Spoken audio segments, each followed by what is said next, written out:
set up correctly. I don't know what the hell happened to it yesterday, but whatever happened, it screwed my chat settings up quite a bit.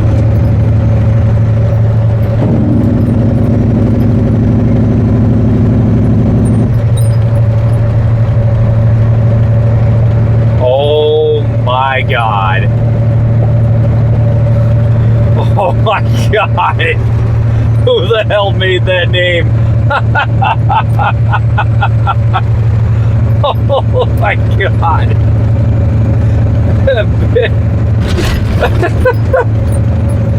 Oh, holy crap, that's amazing. Oh, welcome in, Big Bob. Oh, good lord.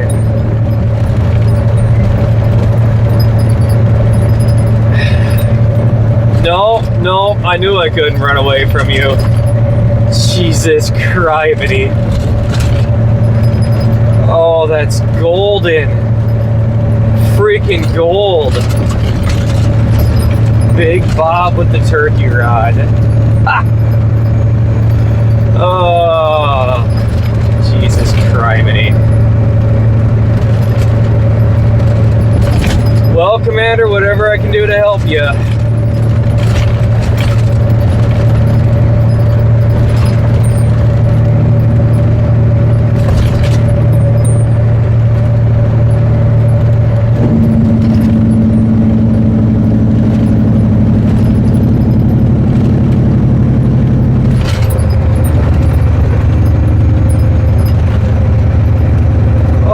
Let's see how today goes. Gonna be stuck in some heavier traffic right out of the gate this morning. Hitting the Twin Cities at a pretty bad time, so should be a good one. Should be a good time today.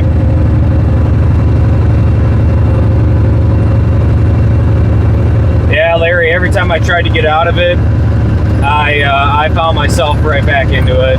Like, it just... every time. Oh, here we go.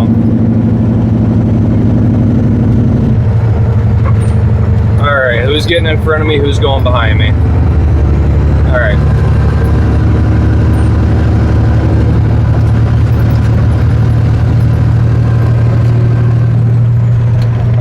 The amazing thing is, there's never actually any obstacles that we're trying to get across up here.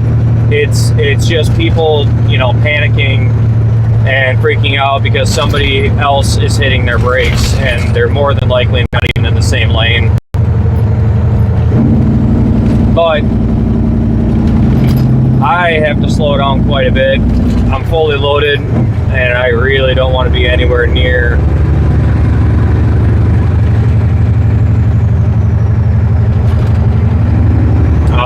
okay. Yep, understandable. I mean, don't get me wrong, I've got my discrepancies against the drug testing crap, like when it comes to the whole marijuana thing and driving truck. Like, there's no reason when you're sitting on, you know, a 34 or something that you can't light up a joint. I don't understand it. You know, you can get plastered every night of the week as long as you have that 12 hours. But, you know, you do anything with marijuana and oh my God, you know, worst thing in the world. And it's just like, but yeah, it sucks.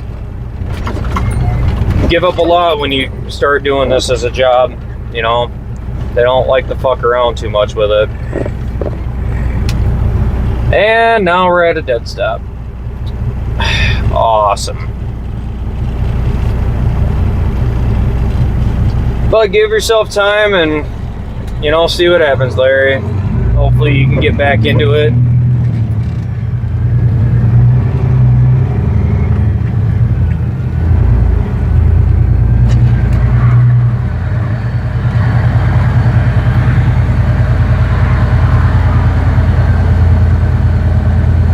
this will eat up my logs quite a bit today.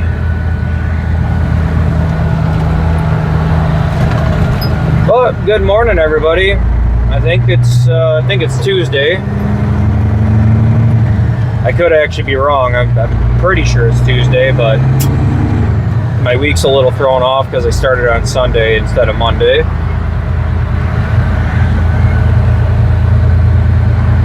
I mean, shit, by the end of today, I'll already be pretty close to 40 hours for the week, which is, you know, kind of a lot, but here we are.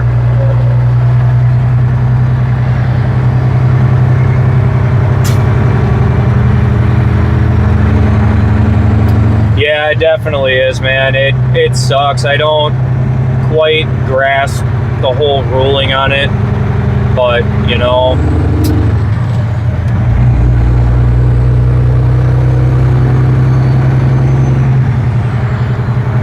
yeah, make a lot of sacrifices to do this job. You know, the amount of hours you work, the crap you got to give up to do it. Like, it's good money, don't get me wrong, and I mean it works, but definitely some days it's a pain in the ass, you know.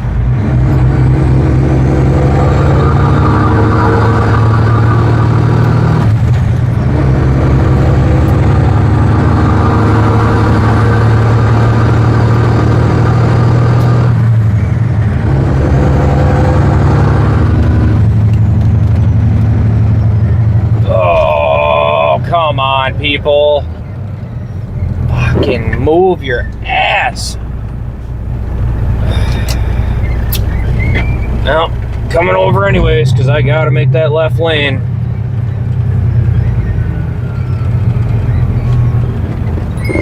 Oh God, that left lane is screwed up. I don't know what way is gonna be better to go through here. With how bad that left lane's been lately, I'm almost thinking of staying in the right lane and dealing with the merging crap.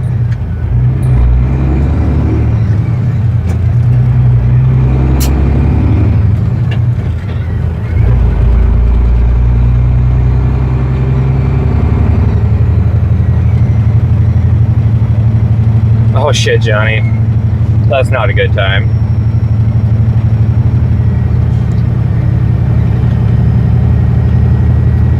Yes, it is, Gary, but that's my headache. I'm up here twice a day. I mean, it's one way to get hours if I want them, I guess, is to come up here during this. Oh, Lord. Oh, Lord, Big Bob. I don't know who you are, but damn it, that's funny. We're on Highway 35 northbound. We're going to be taking 35W up here, which is under some pretty heavy construction. And we got a delivery in St. Paul to make.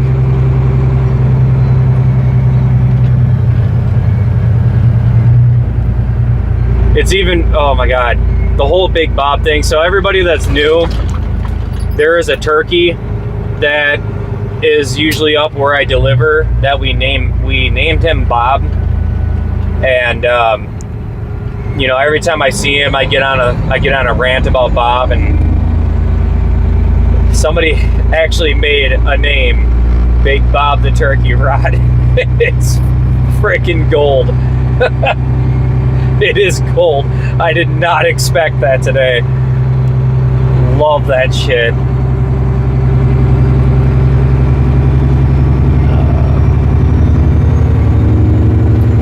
I don't know who it is, but it's good.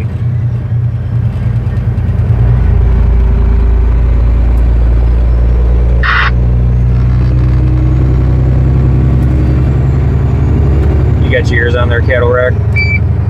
Yeah, boy. Let me know if you want this left lane. I think I'm gonna grab it right now to get through 35W.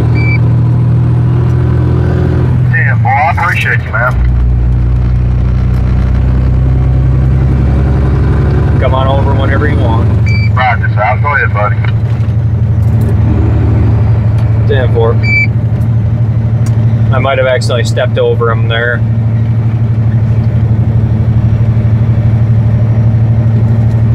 Out of curiosity, this thing sound like it's coming through pretty good? Yes, sir. It sounds real good on my end. Appreciate that. I just did a reset up on this thing, so haven't gotten to test it out quite yet. Yeah, Tim. Boy, how's this one sound? I really ain't surprised. I ain't been too long since got this truck. It's still got the factory coax and antennas on it. I did get my little radio in it. I ain't had a chance to hit his WR and stuff like that. You sound like you're coming through really good here. Alright, I appreciate it, buddy. Yeah, he's loaded too. I didn't see what he's got on the trailer, but he's loaded in as well in there.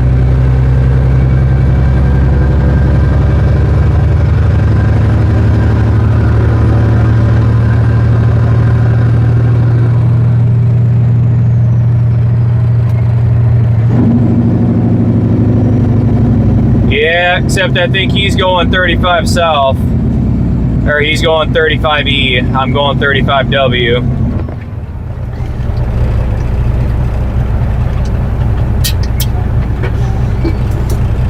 Just heads up there, Cattle Rack. If you were heading 35W, it's going to split off into 2 single lanes. The right lane becomes where all the traffic merges onto as you go through.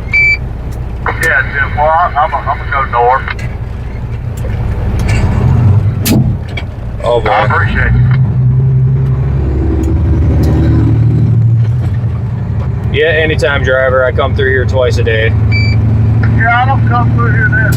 I've been through here before, but I'm out of North Carolina. But I mean, I do go up here. You know, I ain't gonna say on the regular, but I mean, what you know what I'm trying to say.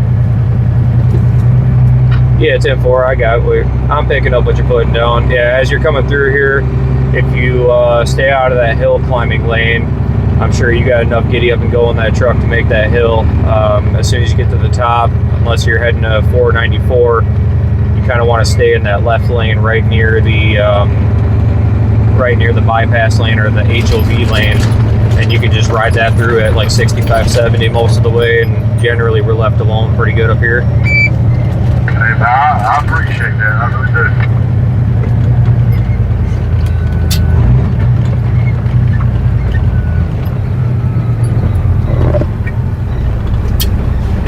do. Yeah, always good to get somebody on the CB up here.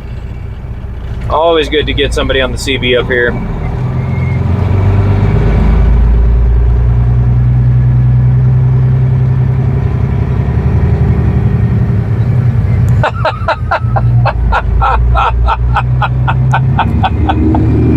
Oh, hell yeah, Johnny. That is hilarious, dude. God damn, as soon as I saw that pop up, I was like, oh, no way in hell.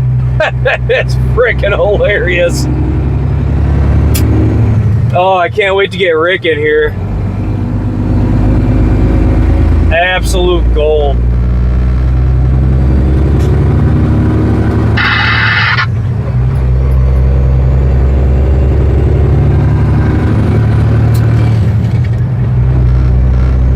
But we can definitely keep it on the hush hush, don't worry.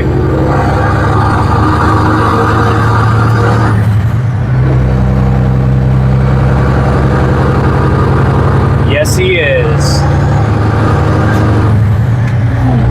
Yes, he is, Turkey Rod. Yes, he is.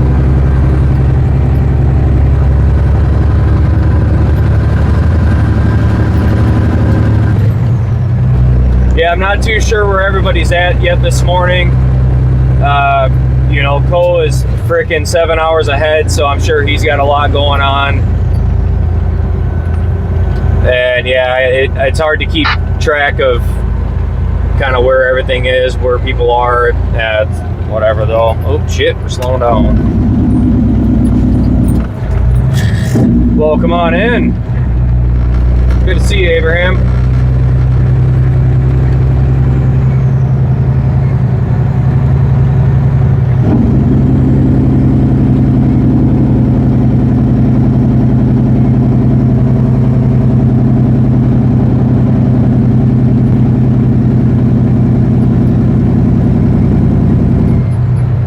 Okay, yeah, that's understandable. Oh shit, slowing down. Hi, Co. Morning, buddy. Oh, grab a gear. Oh, there we go.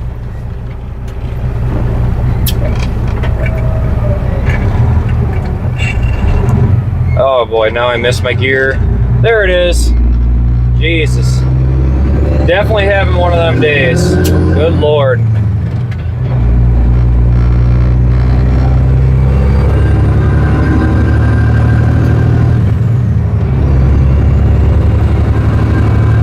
Oh, nice, Abraham.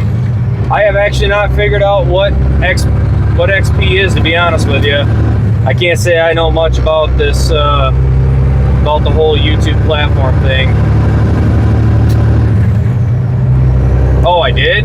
Shit, that ain't good.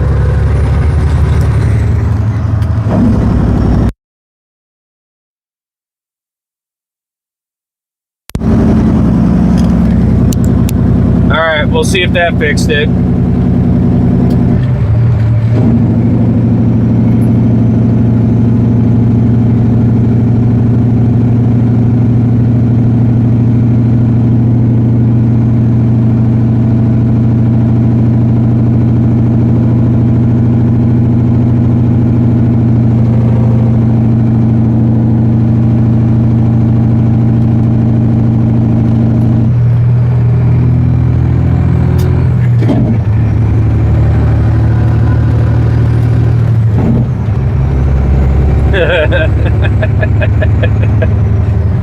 Oh, that's freaking gold.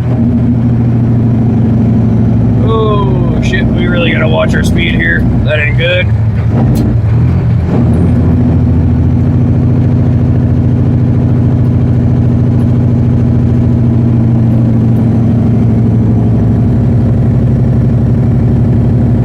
Oh yeah, this is looking like a lot of fun down here.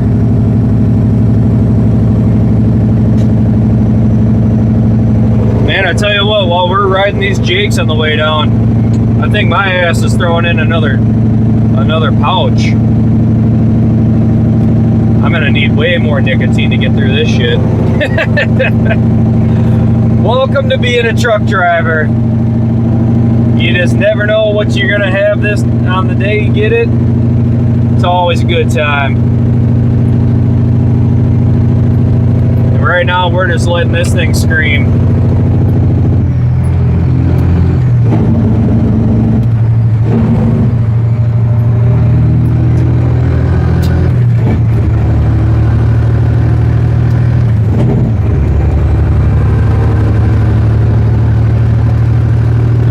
Let's kick this thing into gear and go.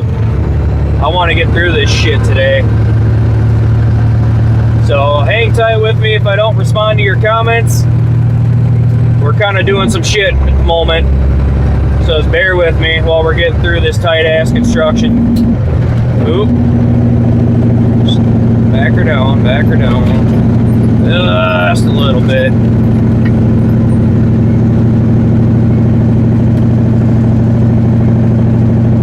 Welcome on in, Kathy.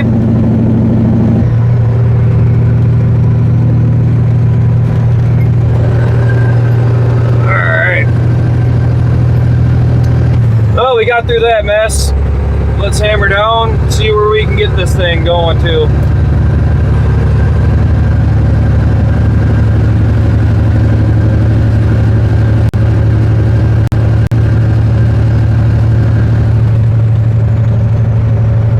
Oh shit, sorry Wolf. Oh yeah, I should have recognized that. My bad, man. My bad.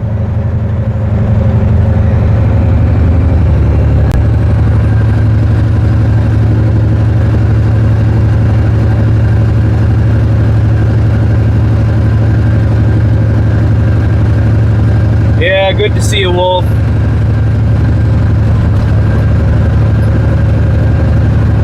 Happy to have you in here, buddy.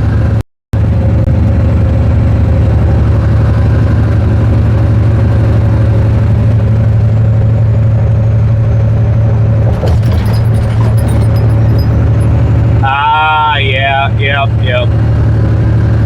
No, all good, man, all good. Totally understandable. Great to see you.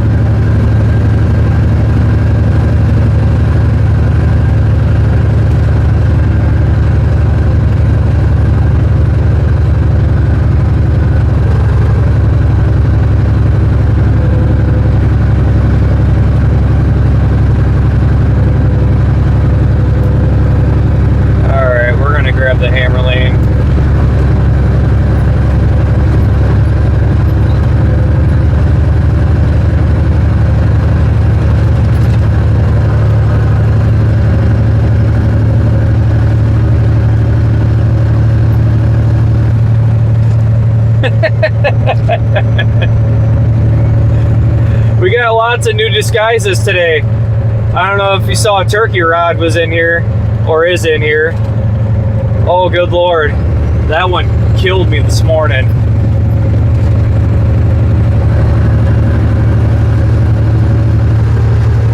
Big Bob with the turkey rod. Freaking love that. Absolute gold today.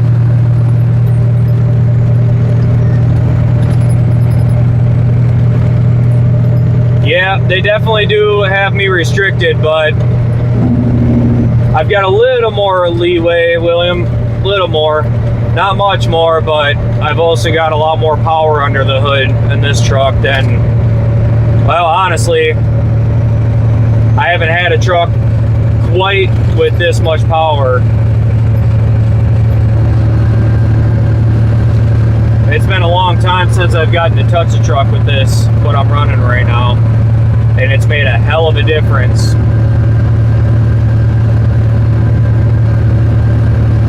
It's insane how much fuel economy I've actually gained after we turn this thing up.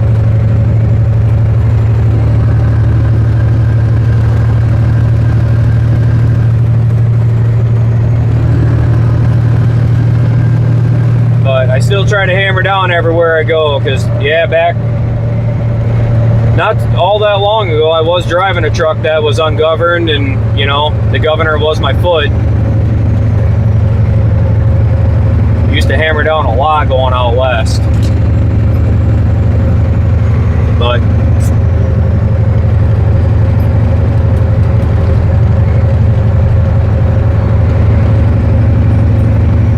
yep, there you go, Wolf. That's about right.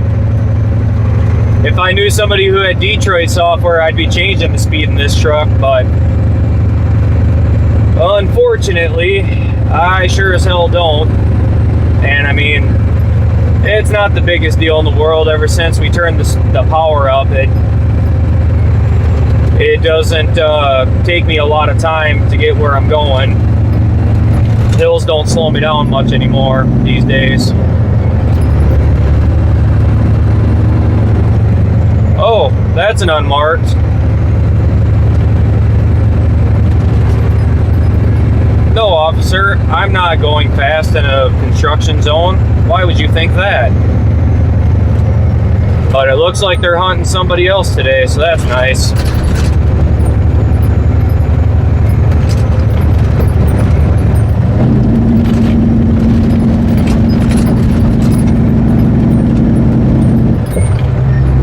Ooh, I gotta stop bouncing around so much in this truck. Shit.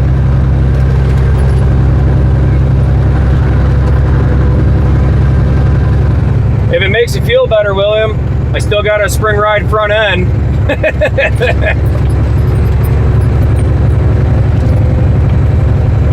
Definitely rides like it too.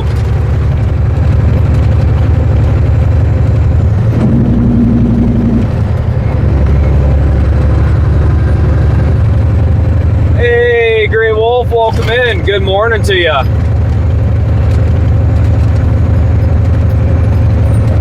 Going through Minneapolis currently.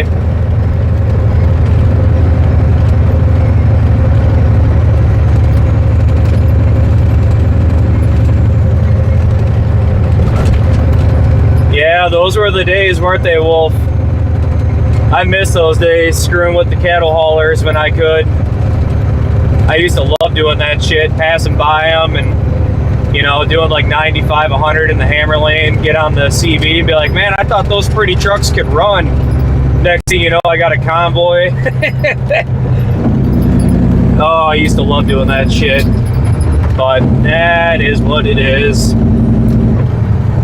You gotta make sacrifices to be at home, you know? We're gonna take this curve kind of slow here. I know I got quite a bit of weight sitting behind me right now, so really don't want to test how high up the weight is, because I'm sure this trailer is stuffed.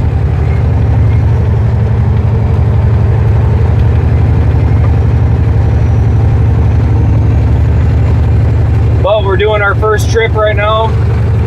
We got our first load to deliver up here to the Twin Cities. After we get unloaded, we're gonna shoot straight south, swap trailers, and we're coming right back up here.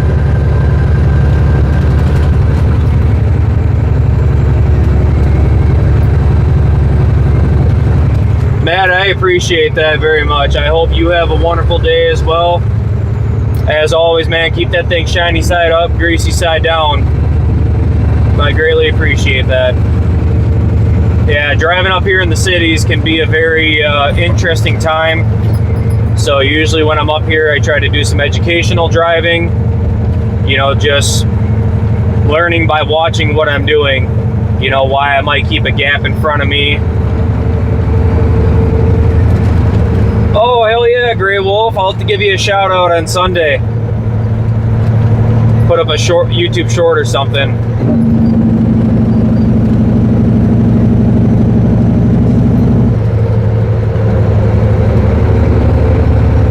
Oh, that might not actually be a bad idea.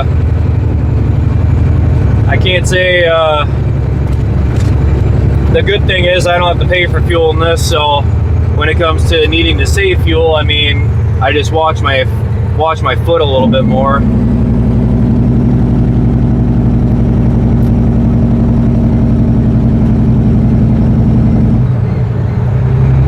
Oh, August 28th, nice, very nice. Ooh.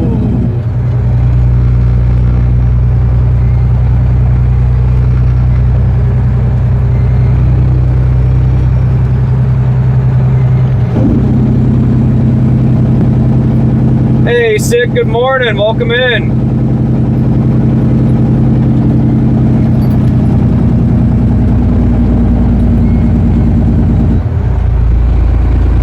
Greatly appreciate that.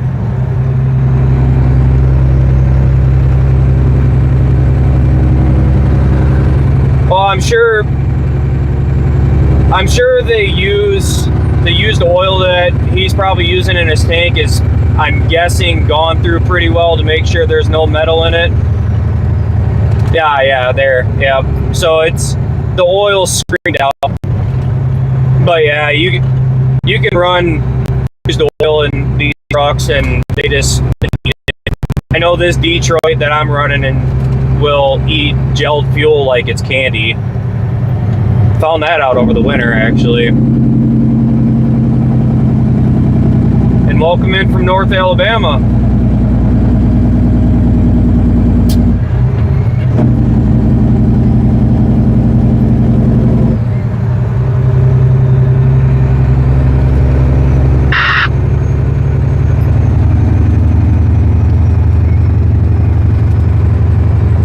Hey, Cattle Rack, you still picking up what I'm putting down?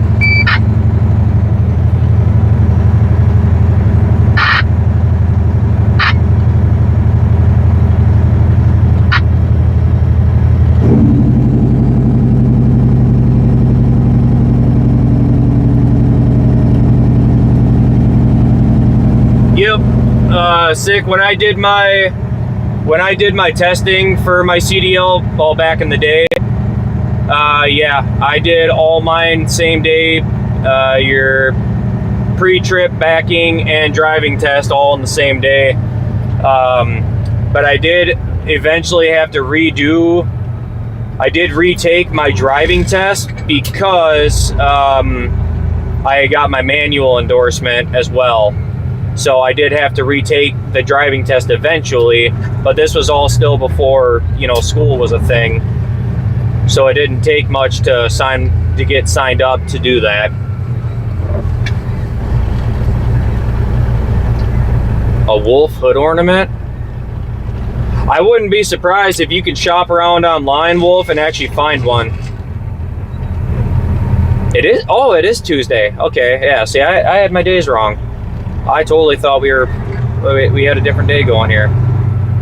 Oh, look at all the people trying to force their way in up here. Ain't that beautiful? I'm even leaving a gap for people that, you know, want to get over, but that's going to run out very soon here.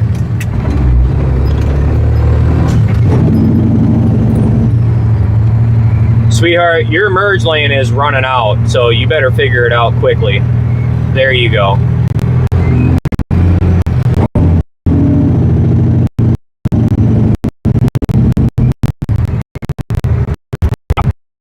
I'll play nice along. All right, I will.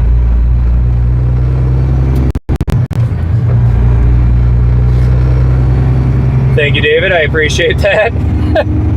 I don't know if there's any context behind it, but I appreciate that.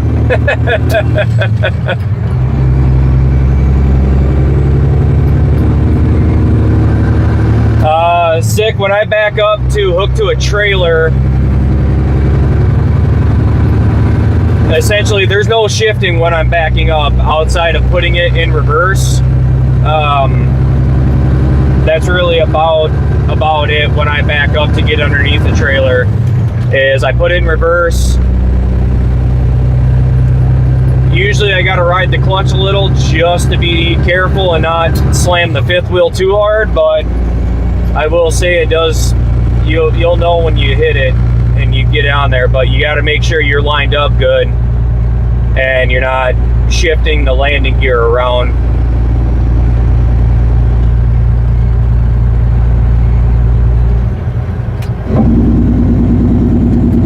Nope, they never do, Sick. That's how it goes up here. Well, shit, Wolf. You'd almost have to find like a metal shop near you that does metal ornaments, or they make lawn things, and see what you can see if you can find one that'll make a hood ornament for you. I imagine you could probably get one, like a mold made. I'm sure there's someone out there that can do it. But yeah, maybe look at some metal, like custom metal shops.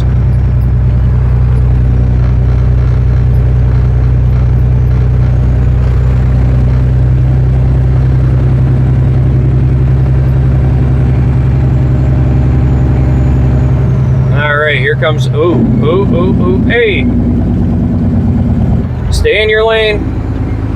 If you want to get over here, turn your blinker on, shithead.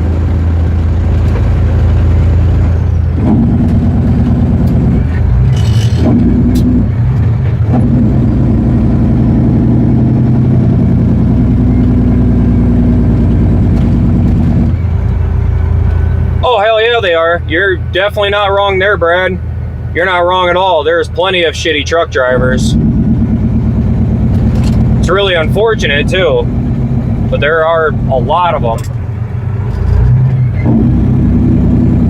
Oh yeah, no, truck drivers are not,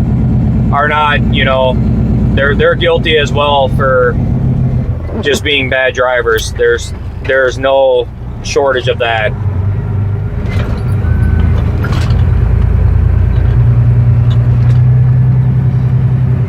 I appreciate that, Brian. No.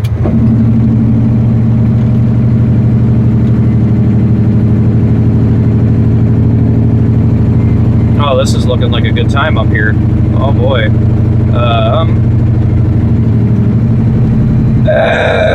Okay.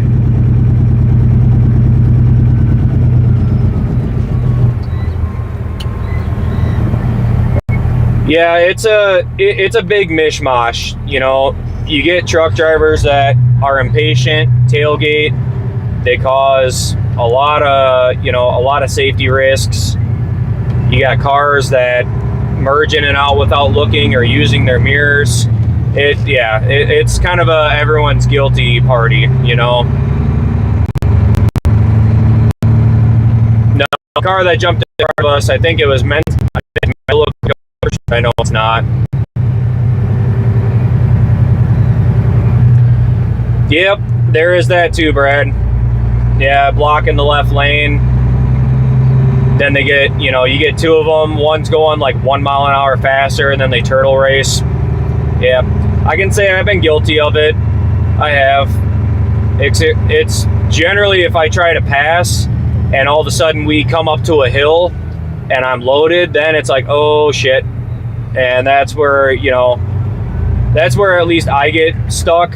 Or if I'm trying to pass and then I get people that come up the inside of me, and yeah, that does happen, but generally I try to stay out of that lane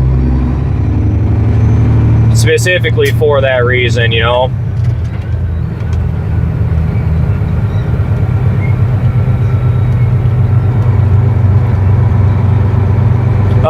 Well, Cody, it kind of depends on where you're working, honestly. I mean, for what I do, yeah, I work long hours, but I make good money doing this, you know. If you want to make more money in driving truck, you got to look at the commodity that you're pulling. If you look at, you know, you got to look at the different types of commodity that you're pulling. If, you know, you get into pulling hazmat, oversized loads, that's usually where more of the money is made. But like, I'm a local driver, I drive a day cab, and I should make between 100 to 110,000, you know, and that's running on my logs, running legal weight, like, but I get paid very unusually for what I do. With this job, I get paid hourly. So it's a very minuscule way of payment for truck driving, but it does pay well to do this. It just depends on what you do and what company you're with, at least in my experience.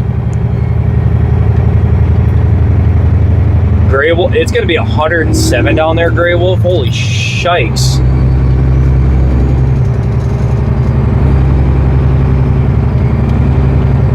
Yeah, and I agree with that, Brad. I slow down. When I get people that pass me, you know, as soon as I see them in the mirror and I can see they're kind of matching my speed, I'm like, I'll slow down. But there's always that other the side of that other coin is, you know, then the truck that's only able to go a mile faster should just sit in the slow lane and sit behind them. And it's always kind of that, you know, back and forth. But yeah, I totally agree with what you're saying with that aspect. Oh, Jesus.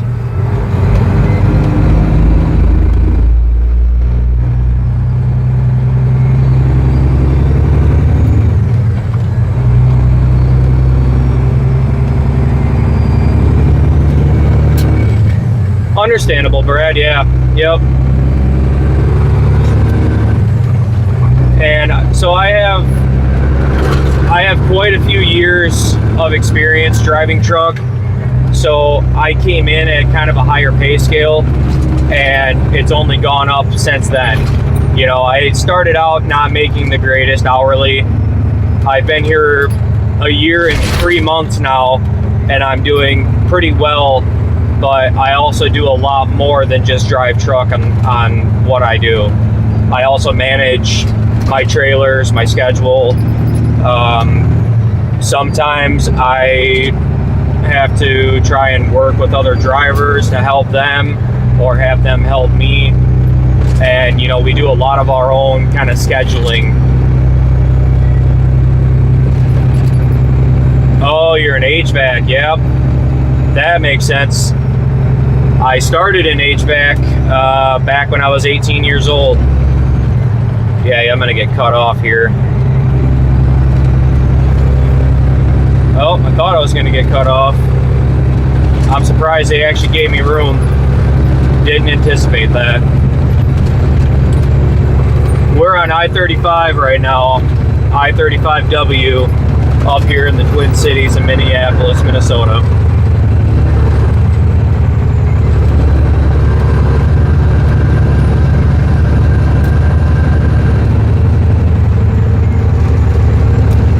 Oil field, I'm actually not sure. I'm almost positive we got a couple people in here that do oil field. From the guys that I've talked to that have done oil field, it sounds like it's a lot of hours. Like, it's fairly brutal, but that's at least it from the guys that I have talked to with it. I can't say I've ever done it personally myself. And yeah, there's that too. What Wolf is saying, owning your own truck can be really profitable. It's also a lot more of a risk, but it can be very profitable depending on what you pull. Our destination is a recycling facility up here in the Twin Cities. That's where we're heading to right now. We're not too far away, and then we'll be backing in, and hopefully backing in right away and dumping the load. Usually I can get in and out in about 25 minutes, and then we head straight south, right back through all this traffic again.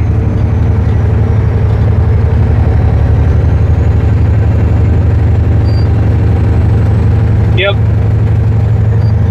You're not wrong, Brad. You're not wrong. I just come out here and do my job like everybody else. I move a crap ton of recycling every day. Oh boy, sleazy. Oh boy.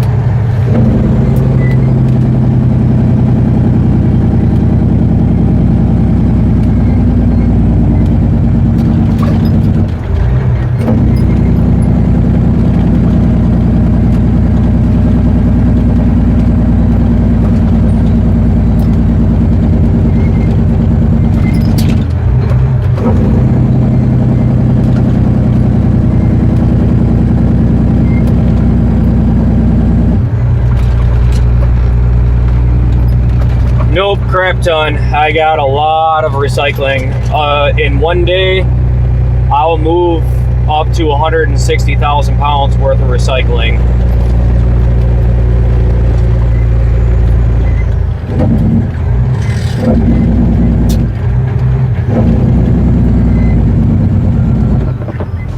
Yeah, and like, you know, when I worked as an EMT, that was to me a very important job, and you know, there was a very, very different type of service being provided. You know, here, the chain reaction of if I don't get this recycling done is it backs up the facility, and then that backs up the recycling process for the towns that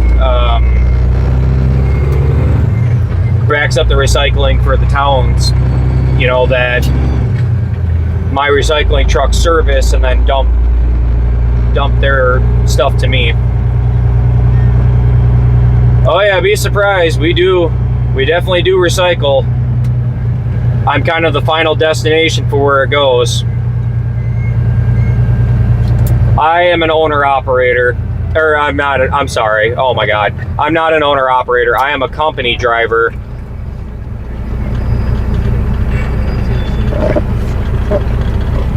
Yeah, it's a lot of household and factory recycling is what's in here. The Jake brake, that, oh boy, I can't even think of how I want to explain that. Well, if that, you might be better at explaining that one for Jake brakes. Essentially, it uses compression from the motor to slow down the transmission, which in return slows down the truck.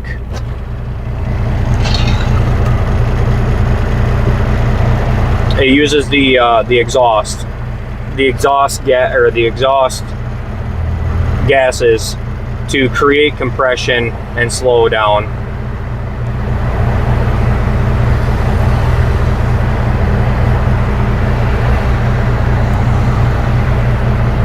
Yeah, where I take it to where I take the recycling to is a processing plant where they take all the recycling off the trailer,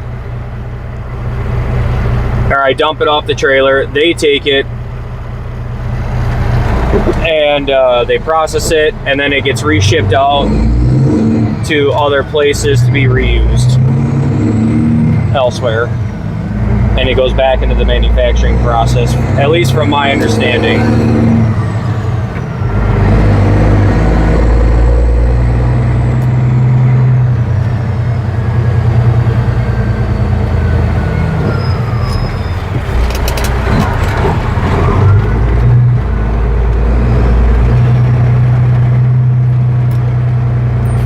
there we go. Thank you. All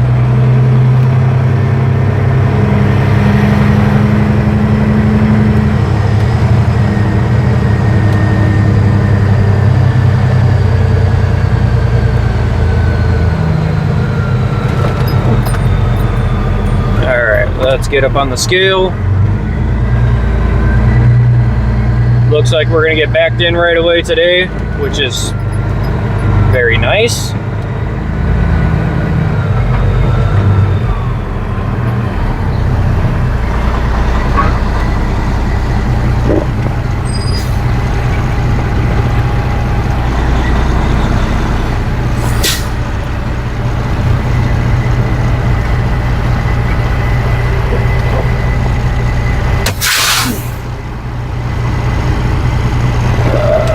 I think I'm on the scale all the way here.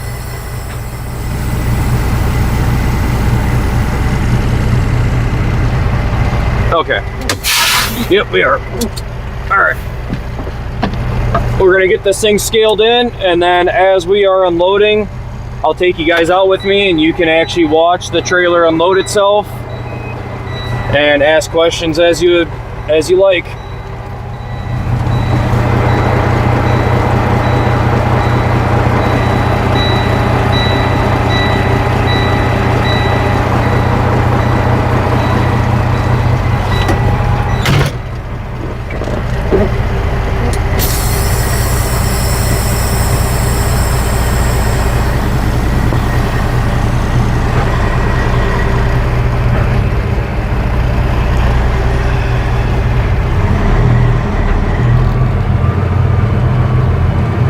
Oh, Lord, sleazy.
Give me 1 second, and I'm gonna get this thing backed in.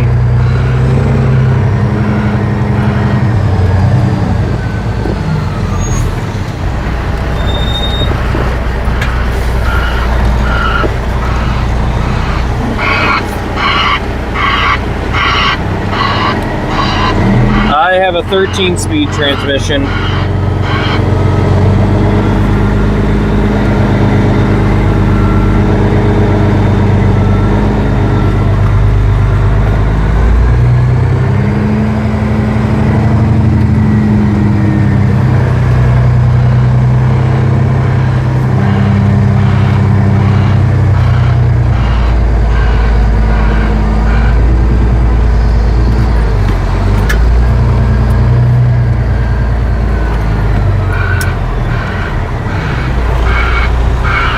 Yeah, usually there's a lot of crap in the way.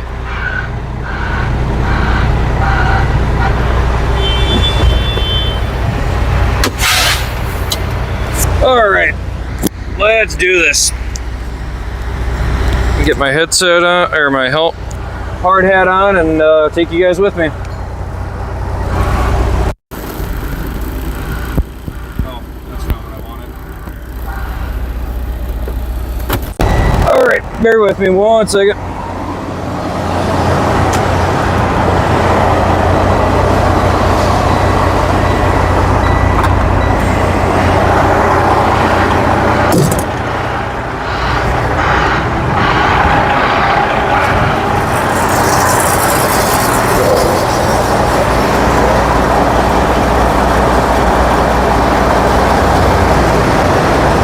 I got to hook up my hydraulic lines.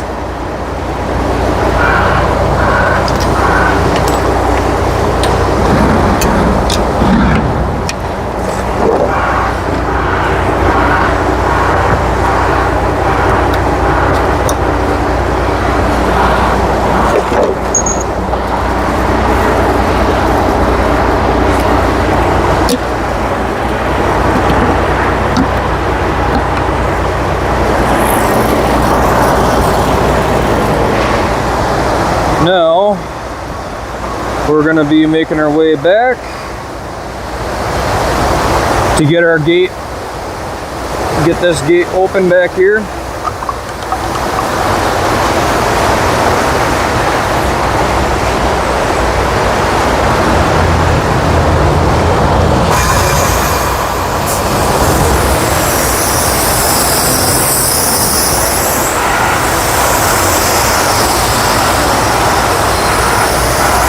Okay. Put this back around. Alright, I just got to pop my, get the back door set so I can open it, and I'll show you guys what that looks like on screen.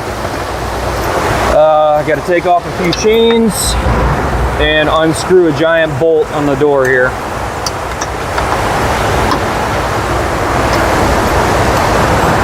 Oh boy, there's a lot of pressure on the door right now.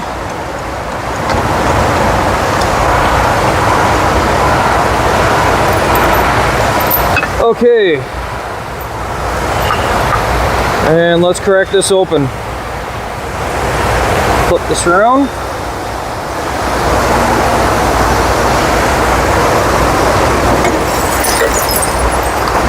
Quite a bit of pressure on the door today.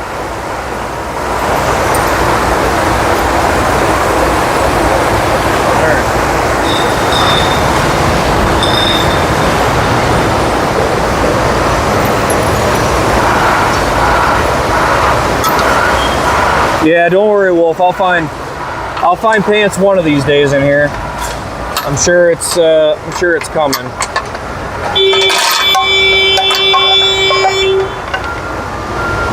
That was loud. Sorry about that.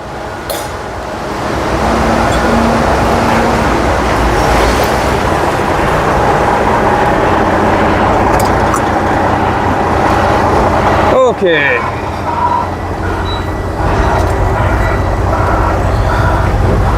Pop this thing in gear, PTO, engine fan, speed controls on, pull it out of gear, let the clutch out.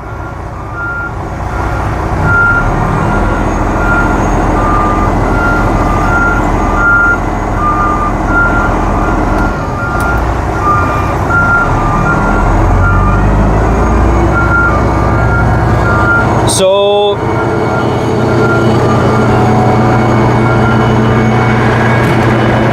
when it comes to getting your seat, sorry about that.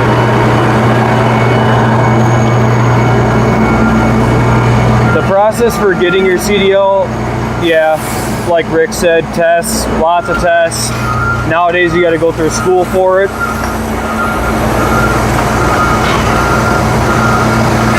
Welcome in, Lloyd. All right. That's going to be a big drop.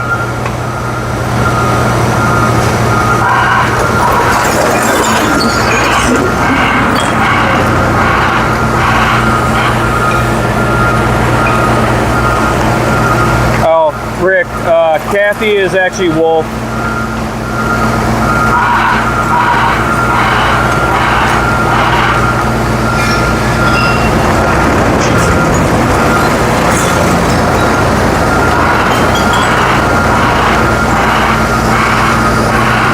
Yep, this is a walking floor.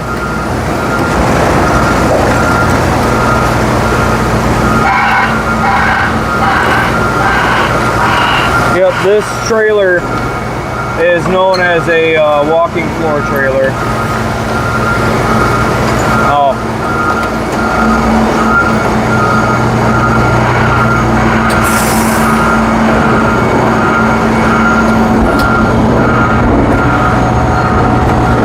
Touching the ground.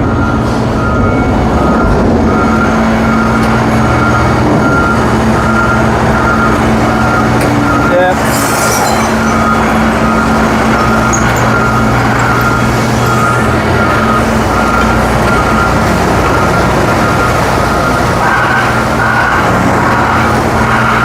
Oh yeah, you have to go through a, yep, you have to go through a driving test.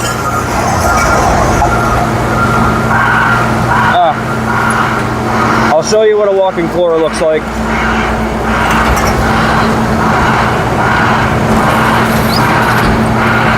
So you can see that sections of the floor shift back and forth, and then that's how they walk it out the back of the trailer.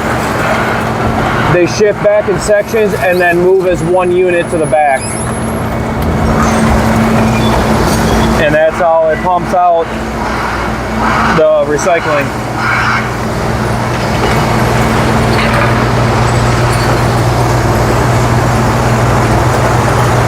Oh yeah, sawdust, yep. I've seen that hauled on these before.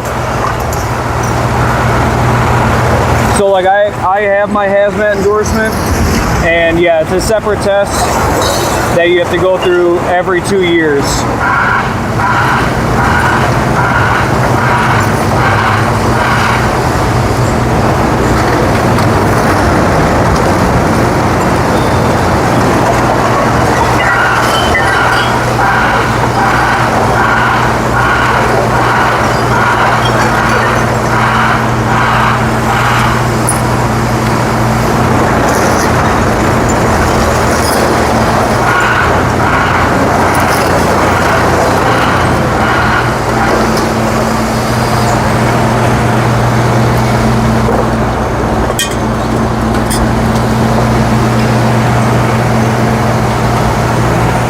Yeah. Don't like finding these in here, I'll tell you that much. Anything that can maintain pressure.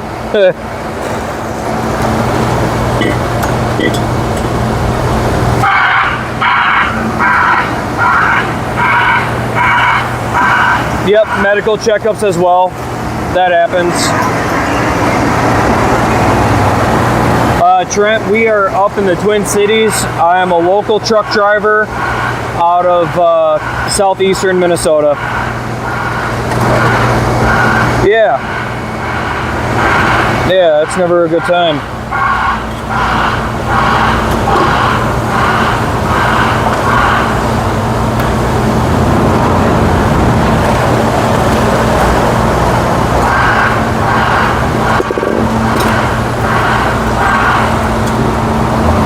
Yeah.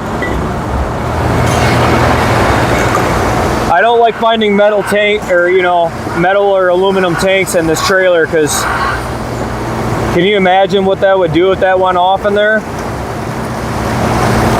That'd be terrifying.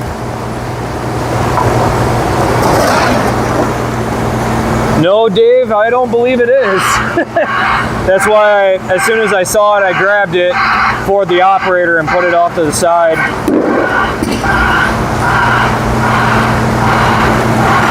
Sam, I have to do a lot of math on the weight aspect of things. As for balance, there's not really paperwork on it other than, you know, when I'm doing, like, when I'm taking this thing around a curve, I have to keep in mind where the weight is on this trailer, because if I turn, you know, take the curve too fast and say that weight's sitting up high, it would easily tip off, or it'd easily tip me over.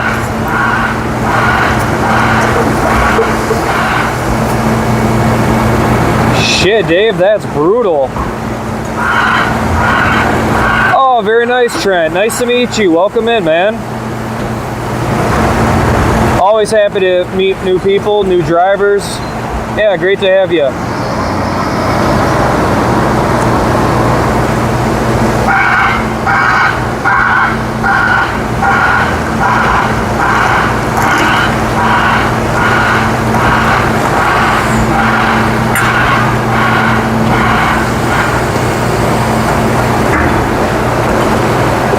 Sam, I would say when it comes to finding bridges, usually it's the guys that just follow their GPS and they don't route plan. That's usually how you wind up in that predicament. I think I've had it happen once or twice in my life that I've actually come up to the bridge that was too short for me and wound up having to back up. And that's 9 times out of 10 route planning. But it does happen a lot, especially if you go down. Ooh, that was loud as hell.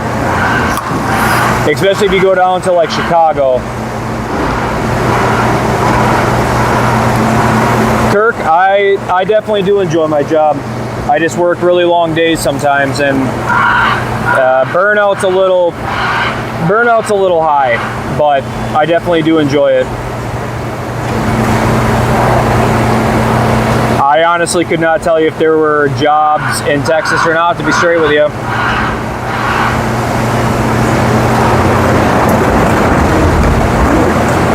I'm sure some dispatches do, but I've always planned my own.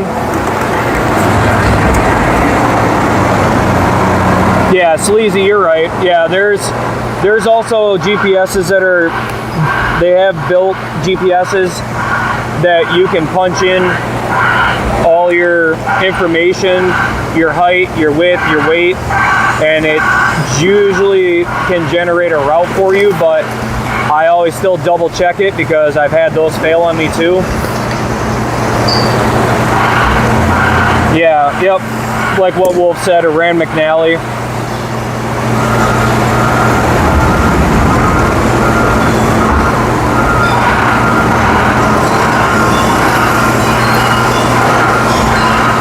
Yeah, there's definitely slow parts of driving too, you know. Loading and unloading can be a real slow time. Taking your 34-hour break.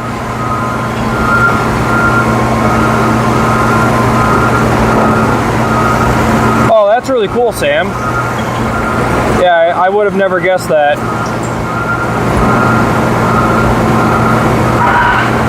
Oh, I'm sure you guys have a very, very different GPS for flying. I can't even imagine what that would look like, to be honest.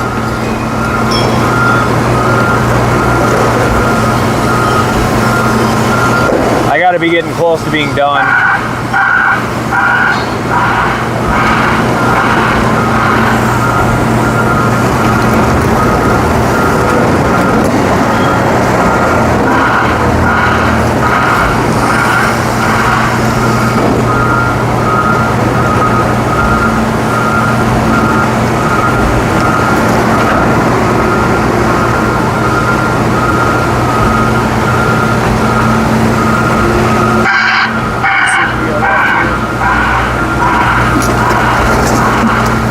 Should be about done. Should be about done.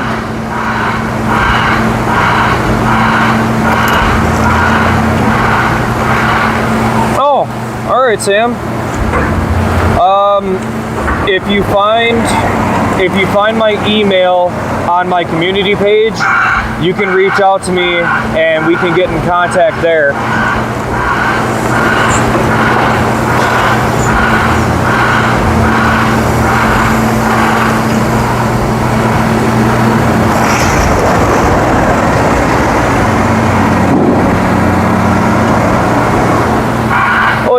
Hanging in there, Angel. There's some days that, you know, drives me nuts, and there's other days it's not too shabby.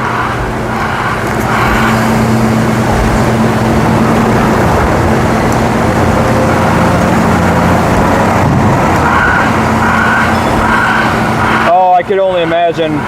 Yeah, I'm sure you got... All right, we're done. I'm sure you got quite a bit running. Yeah, I definitely got to pull forward. My axles aren't even on the ground.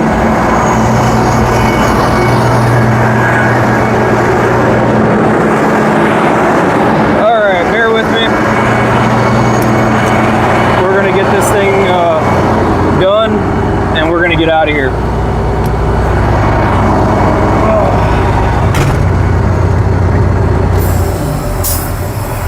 All right, love the smell.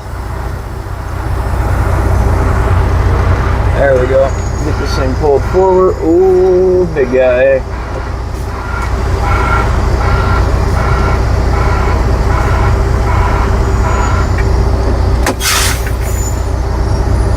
All right, let's go finish this up and get out of here.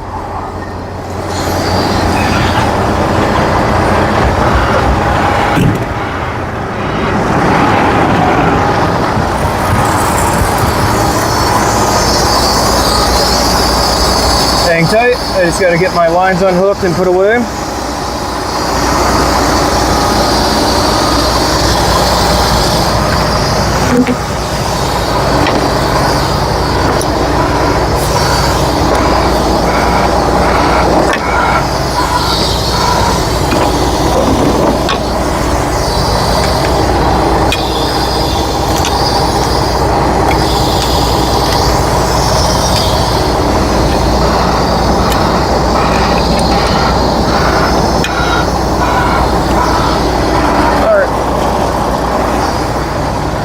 Let's go get this finished up and get out of here. Yep, you are correct, Trent. You are correct. It is a Detroit Series 60.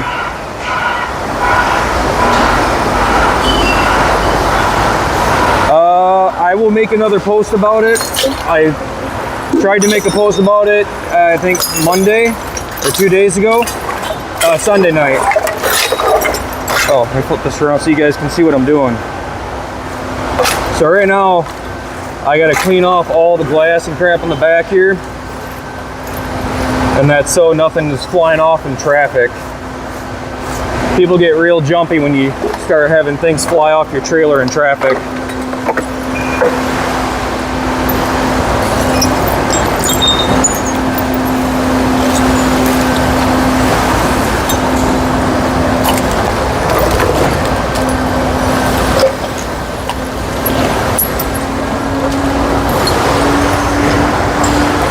Yeah, you're not kidding, Trent. I'm really glad I don't have to deal with DEF.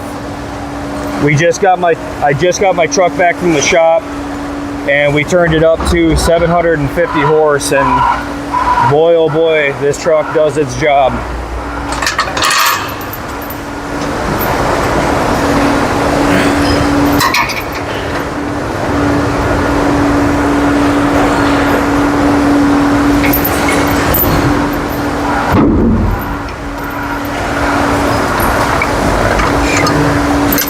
Got some slack there. Let's go lock that. Get the pin on, get the other safety chain on, and we're out of here.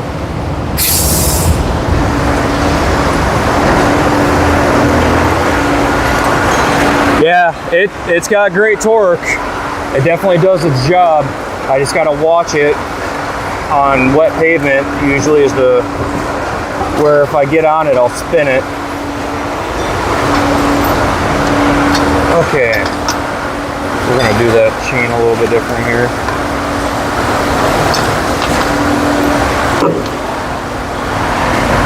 Hold this in place. All right.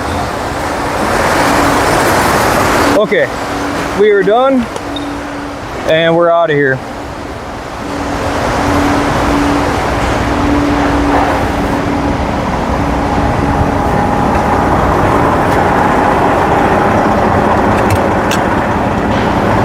Oh yeah, Trent, you gotta love the kitty cats.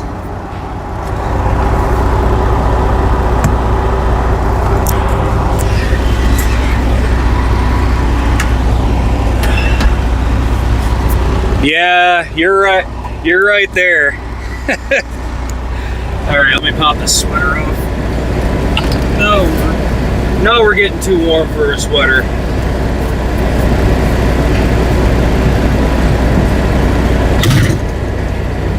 Sam, I'll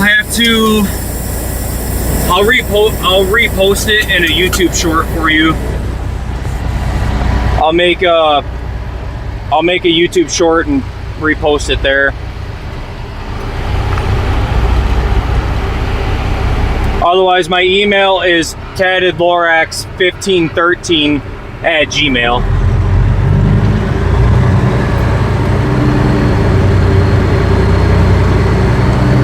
Let's see if I can spin this thing around in here.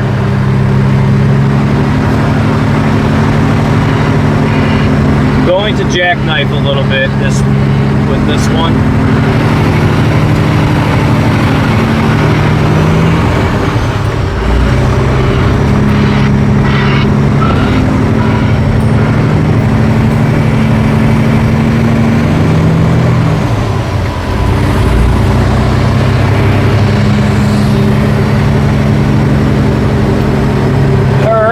out of here.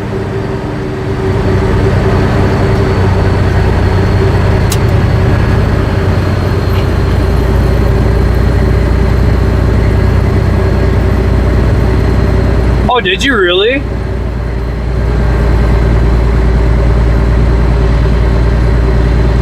Hey Sam, that sounds good to me, man.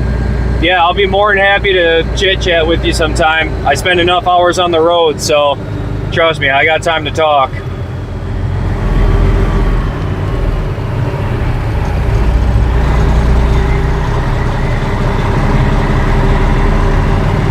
All right, let's roll.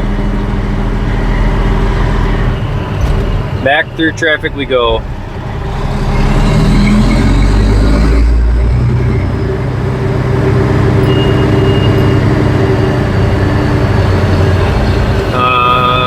Is the scale down or?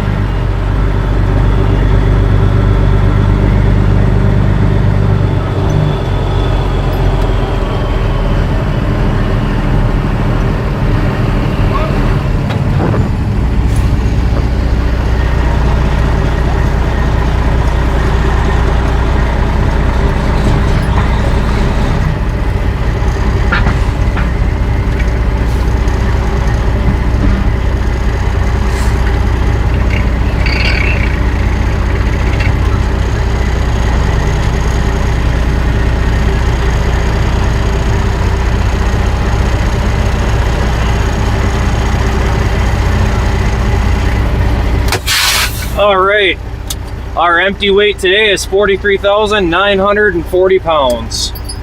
Not too shabby. That is generally my average empty weight.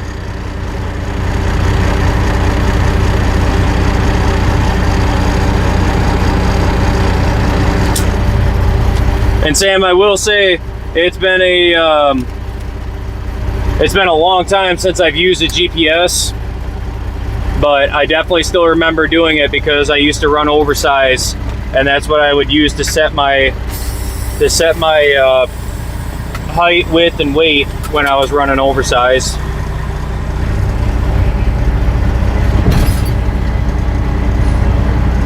Okay. Sorry, I thought she was gonna walk out in front of me for a second there.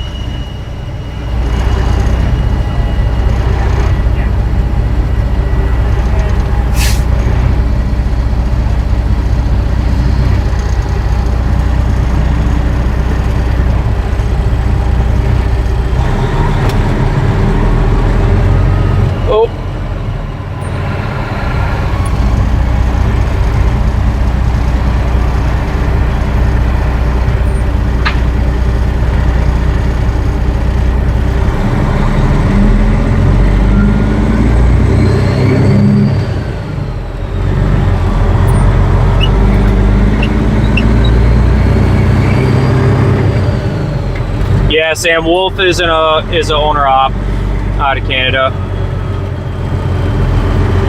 Owner operator for 43 years in August. Been running longer than I've been alive.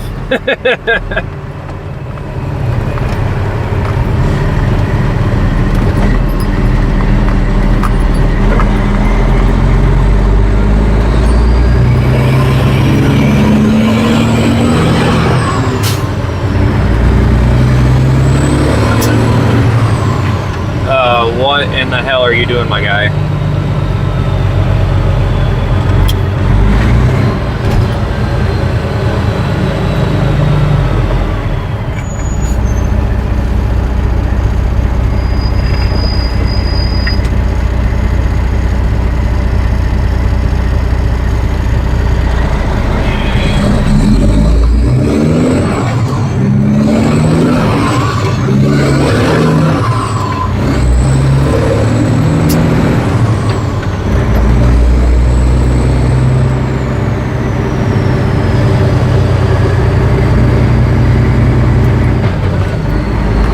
I don't think Wolf has Instagram. I do not have Instagram either. About the only other thing that I run is Discord, and that's mainly to talk to my moderators or my other trucking buddies. But I'm more than happy to chit chat with you, Sam.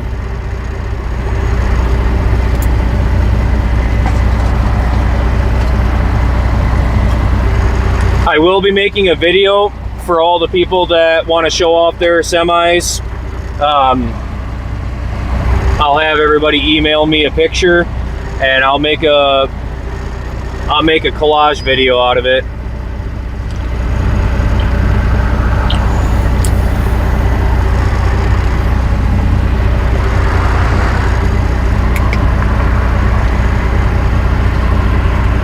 Sounds good, Sam. Yeah, I'll be more than happy to make a full video or a full YouTube short of everybody's trucks.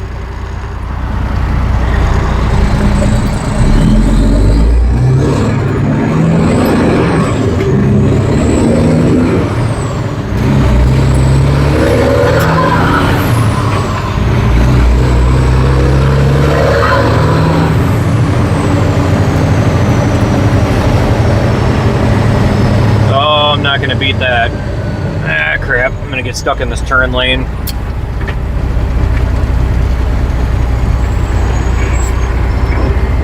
But that's alright. We're gonna be stuck in traffic for a while anyways when we get up on the freeway.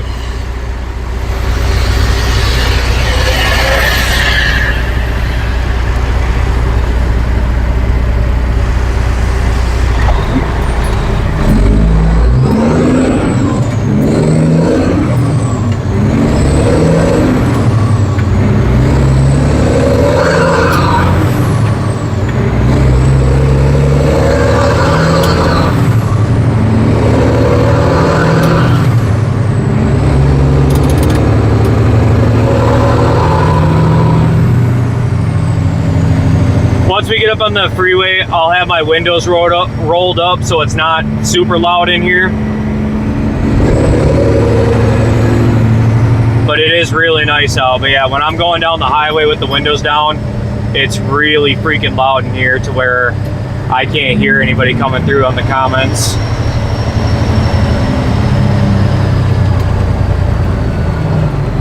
Oh, I'm sure they are. That's all right. We don't stop for that. No, I'm just kidding. No, I'm mindful. I watch myself quite a bit when I'm moving. I can't speed on the interstate anyways. Well, all right. I can, but barely. So I never worry about it on the interstate. It's more like this area is where I kind of worry about it.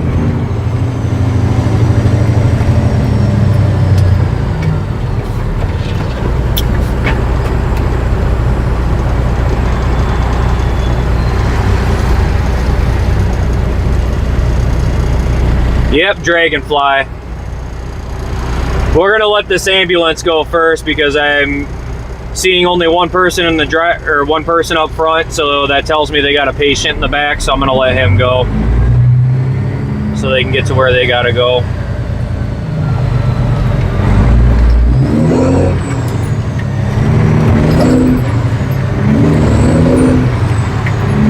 All right, back through the traffic we go. Let's do it.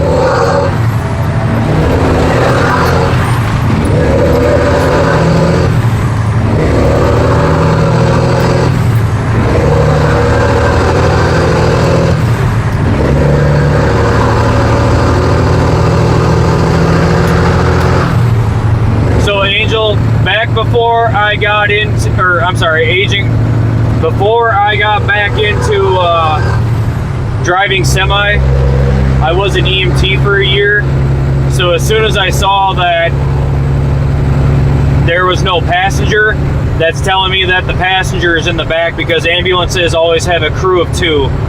It's very rare that they have one person on an ambulance by themselves. Yeah, up here in the Twin Cities, they're on every ramp. They're metered traffic ramps. So when traffic is heavy like this, they slow down the flow of traffic coming on. Sounds good, Sam. I look forward to getting the chit chat with you, man. I'm sure we'll get the chit chat today. It'll probably be later after my live stream.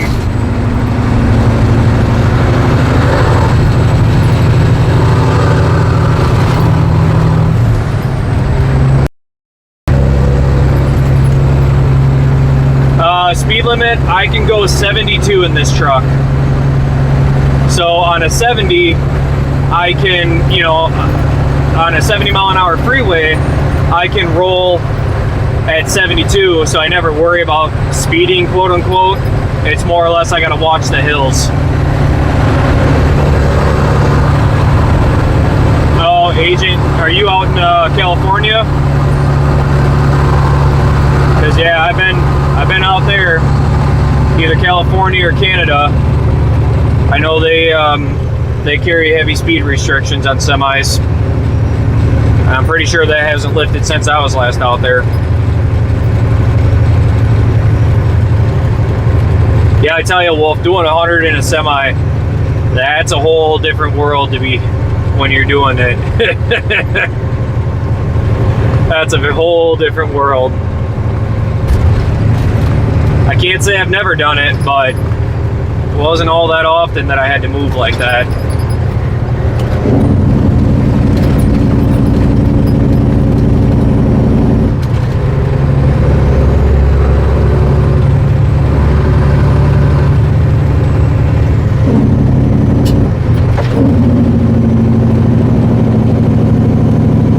Oh yeah, Angel, don't worry. If I could go faster though, I'm just saying, I probably would. But here's the caveat. Usually I don't have traffic around me and it's the middle of the night.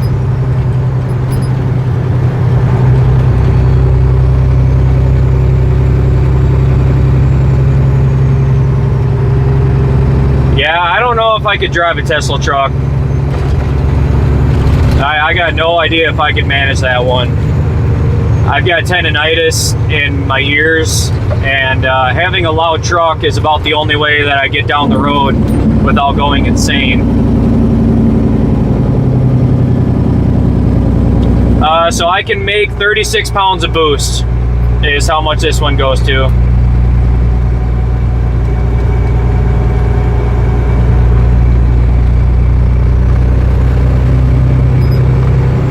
Yeah, 55 gets good fuel economy. So far, for what I average, I'm doing about 5.5 to 6 miles to the gallon.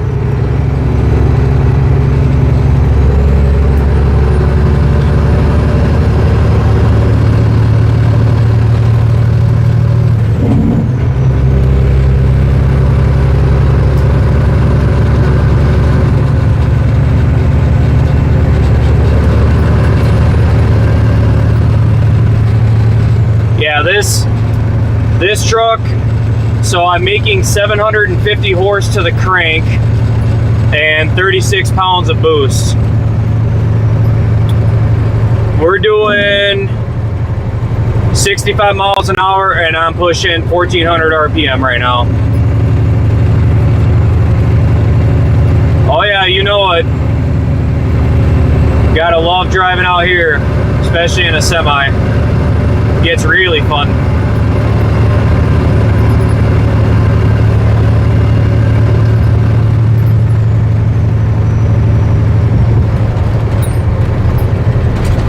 Oh yeah, it depends on how the truck's geared.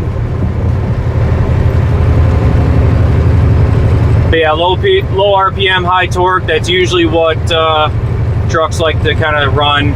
It depends on the gearing, if they're, you know, built more for pulling or built more for highway.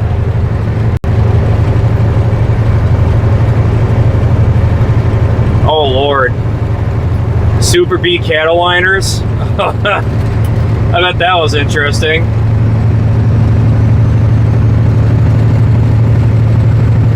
Red line in mine is 2,500 RPMs, but it's very rare that this thing even gets to 1,900.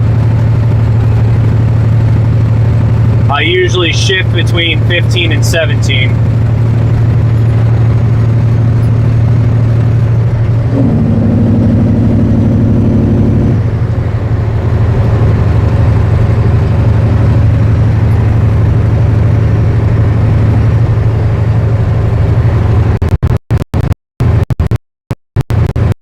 Oh, I think it's you, Sam.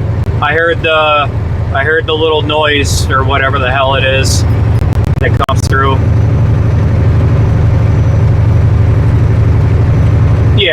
So, like my 2001 Dodge Dually is low RPMs, high torque.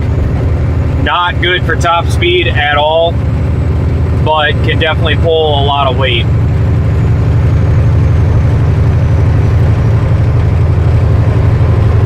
Oh, I bet you did, Wolf. Shit.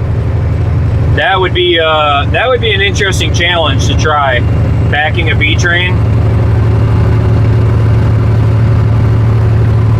I feel like it takes quite a bit of patience to do. Man, I don't know how fast these people want to go, but I sure as hell ain't going any faster than this.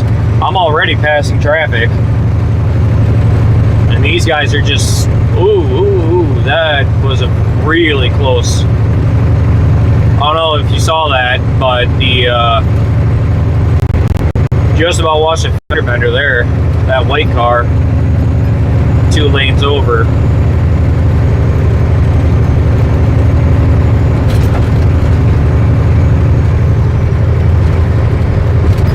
Sam, if I had the chance to drive one of those, I'd do it in a heartbeat. I would do it in a heartbeat. Don't get me wrong, I can move a lot of material on the setup that I have, but to have trailers at once or more would be pretty nice.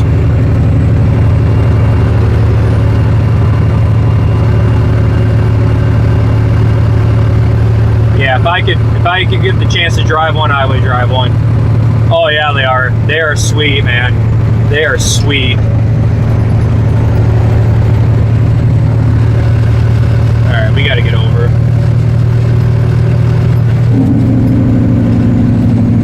Hang tight. Getting out of this hammer lane.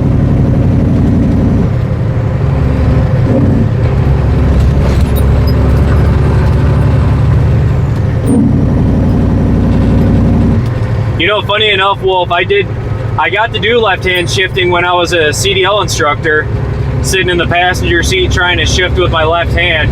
That was something else.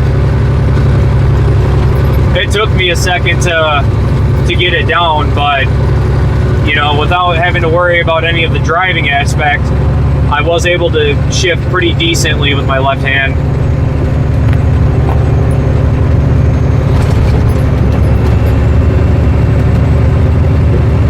Yeah, that would be neat. That'd be a fun time to do that down there.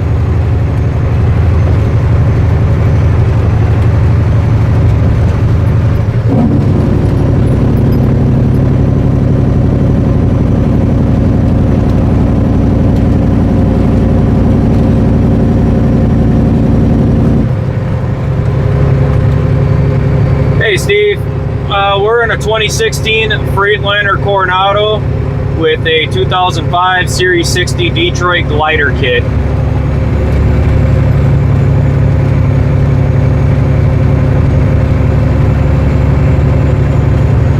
Yeah, Sam, it wasn't a certain amount of hours, but I did have to go through quite a bit of training and a lot of learning to get to that, to be able to actually teach. It wasn't a set of hours though, it was more, I had an instructor, certified instructor watching over me as we were doing it, and then I had to do driving tests and backing tests, so I had to go through the whole kick and bang again, but with more information to get it down. Thanks, Steve. Alright, get back in the lane. I'm sure we're going to run into a lot of... Ooh, that's a really nice cab over. I'm sure we're going to run into a lot of heavy traffic when we get up here a little ways. But it should be alright. Hell yeah, Steve. There you go. Nice, man. Nice.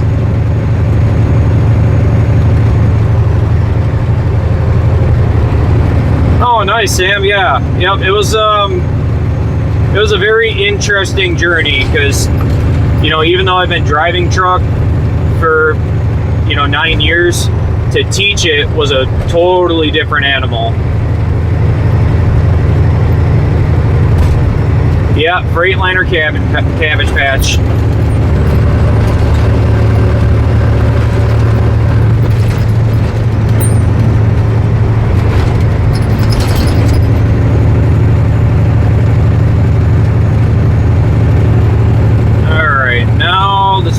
should bump up and we can actually start moving quite a bit more. We just got to watch traffic in front of us.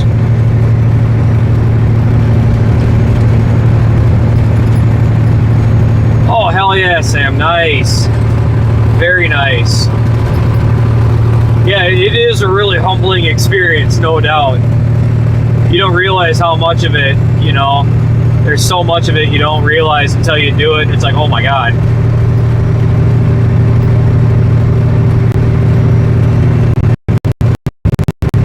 Yeah, see, there you go.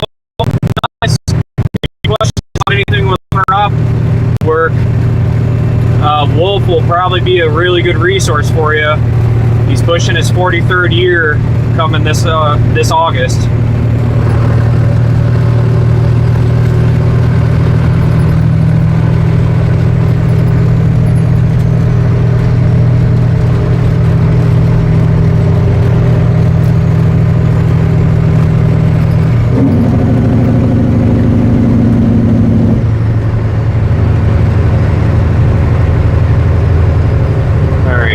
Over there, so we're good.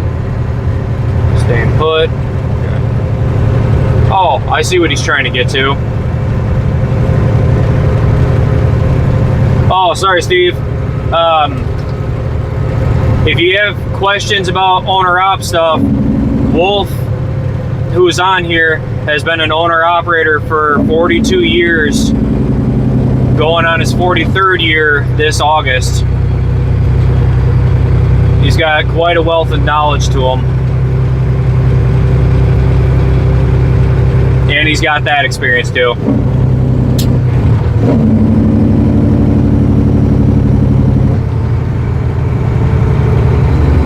Yeah, yep. That's basically it, Sam. That's why when I can take ride-alongs in here to actually experience it, it makes a pretty decent difference.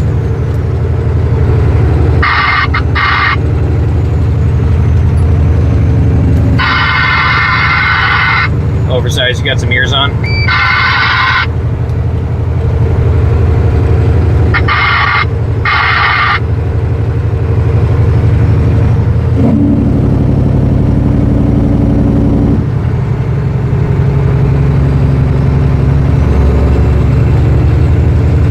Not a bad idea, Steve. Not a bad idea, Steve. Yeah, get the experience rolling and get some good customers. You'll be right on in.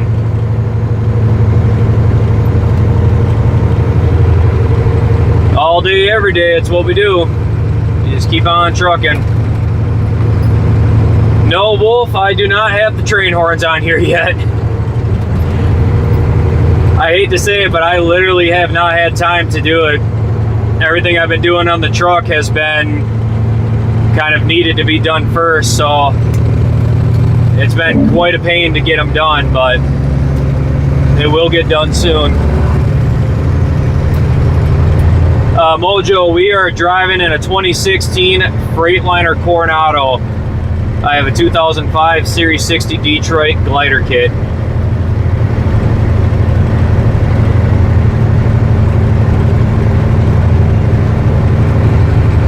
There you go. Very nice, Steve. Yeah. Hopefully you get yourself set up in a good rig that does its job. And I will say, those X15s, when you delete them, are animals. Absolutely animals.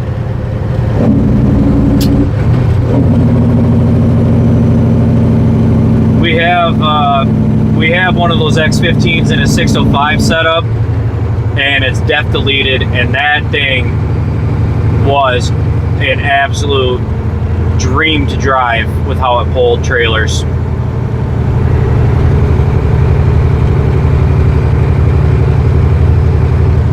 I mean, I don't know if we drag and fly a whole lot anymore. Definitely used to, but the way this thing crawls up hills, I can get right on up.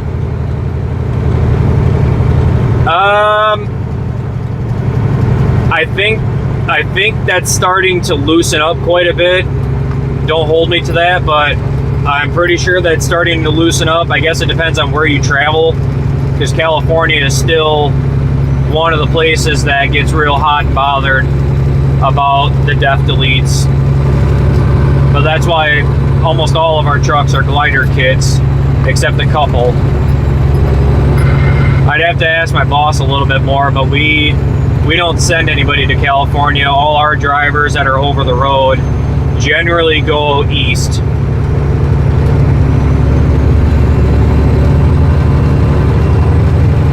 I honestly don't think you'd have too much trouble then, to be straight with you. Anytime I was in a def truck before this, I always ran into a lot of problems, so I just have a bad taste in my mouth about def trucks.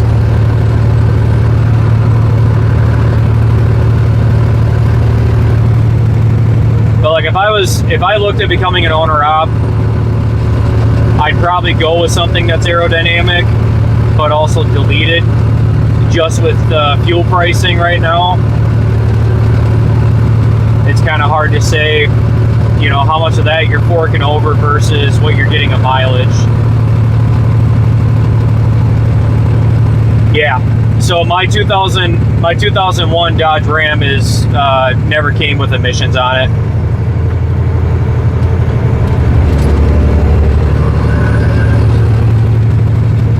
I love the speed I could go in Texas back when I could. Used to be able to get from east to west in Texas in about 8 hours if I did it right. 10 with traffic.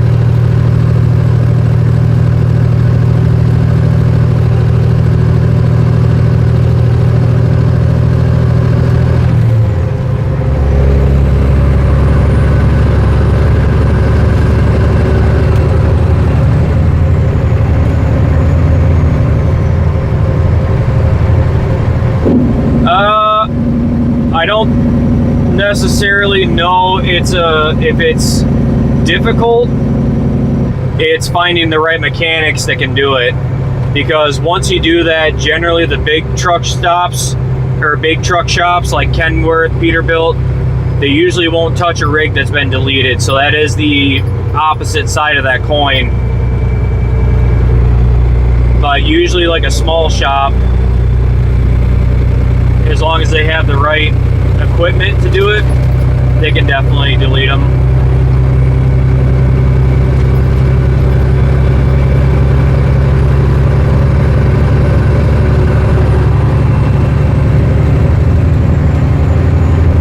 But I can say I've been running this truck for over a year, and it's been really nice to not have def on it.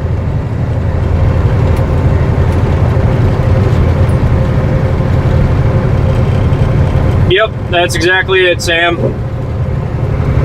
There's a couple. There's the DOT handbook, which is generally what you carry. Ooh, God, that guy almost smoked a freaking concrete barrier getting by him.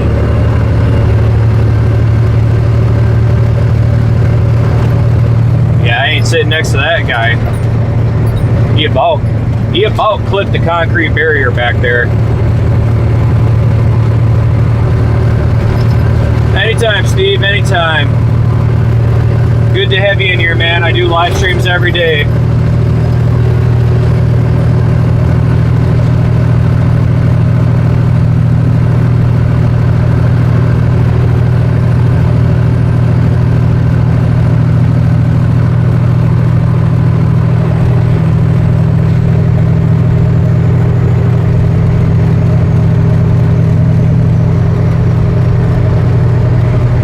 You as well, Steve.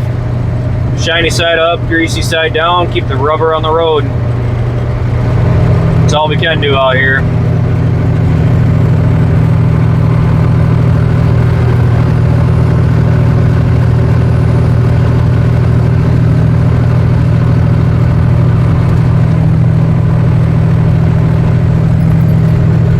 Oh, come on, tanker, let me get by you. Jump over here. I want to get out of this hammer lane.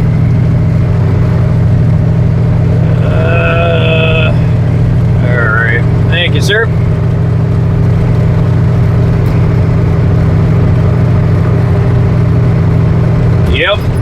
That's about it. I like that one. Let the ruts steer you home. That's nice.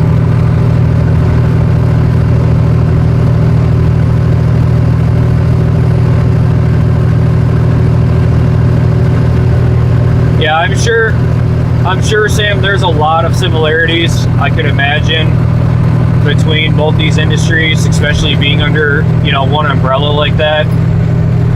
But I imagine it's a very different setup, like training regulations and schooling.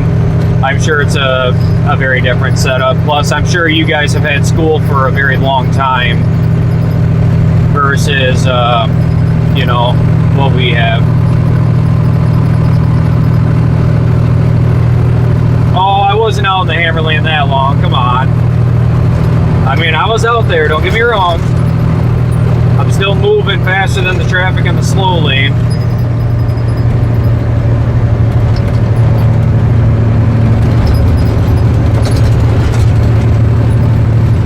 Yeah, we don't have, I don't think we have a book that fancy, to be honest. I don't think we do. I could be wrong.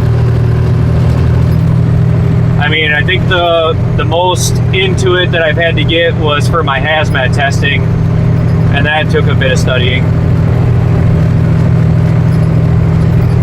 Oh, you're good. You're good, Wolf. I got you.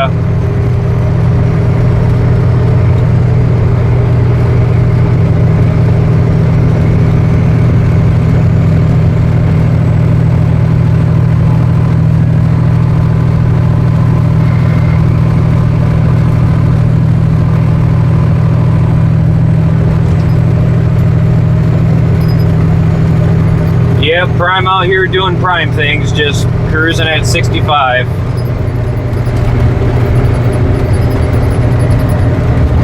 Okay, so you guys actually have an accelerated school. Yeah, that's, I mean, the trucking industry has that as well for schooling.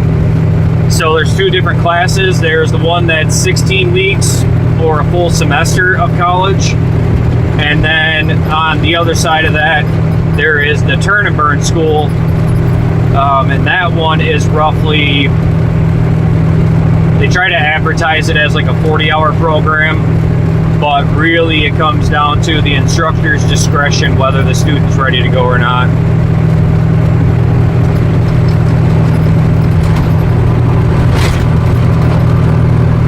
Yeah, that's about right, Wolf.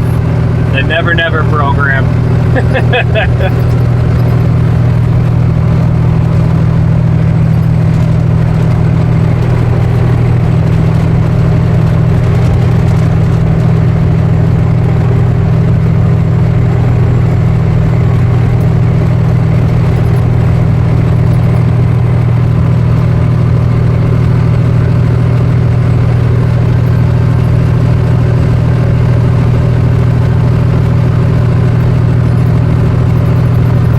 I think here in the States, it ranges from like 6,000 to 8,000 for the full course.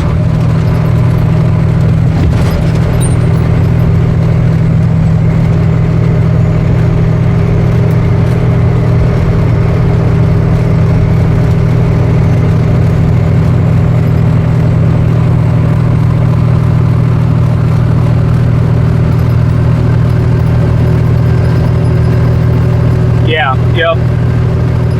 And that's about the same thing for students here is they, if I don't, as an instructor, if you don't think they're ready, then they don't move on.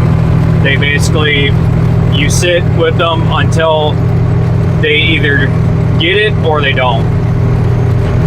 If they don't get it, then you just have to be straight up honest, because there are some people that I've had do the CDL training with me, and I've had to tell them, I want you to keep working on your goals, but I don't know if trucking is right for you.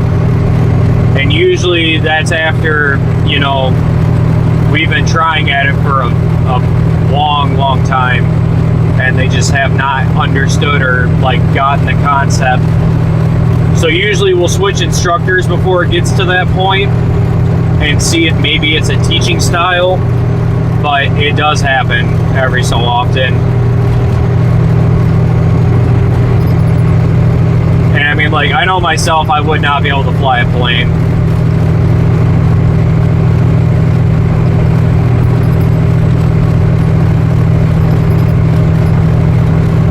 Welcome on in. Welcome in from Amsterdam. Good to see ya.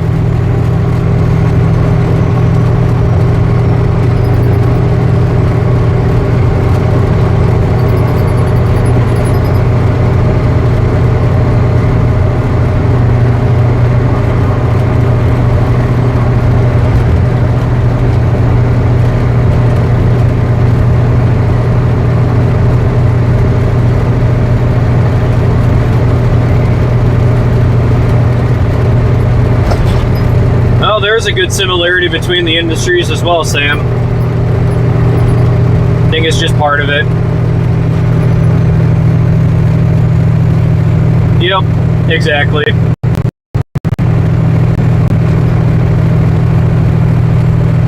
That would be a good time.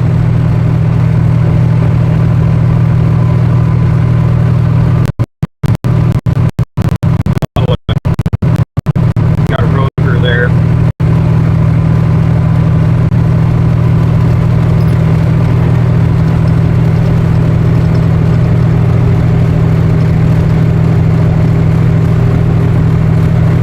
I was on a helicopter one time when I was a kid. Outside of being on a helicopter one time, I have flown maybe a handful of times.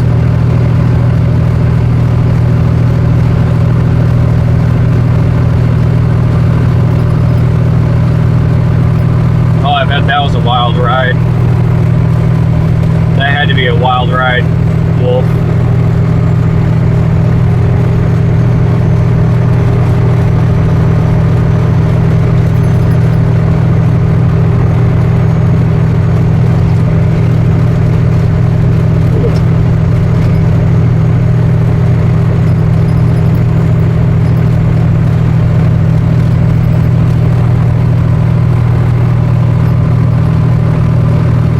Jim, welcome in. Good to see you, buddy.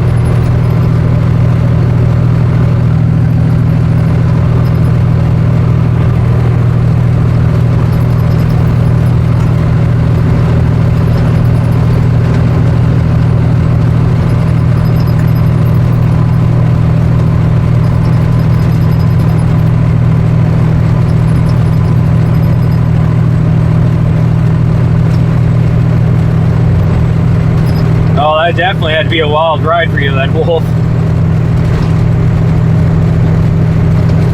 Thank you so much for coming in for Brazil. I appreciate it.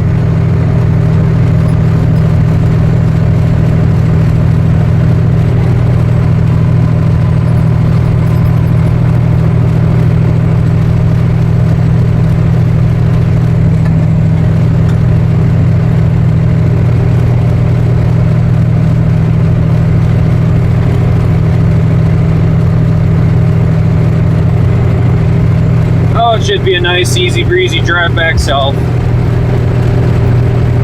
Go down, grab our next trailer, and then back up to the cities. Not sure what I got after that. Hopefully not much more, but we'll find out.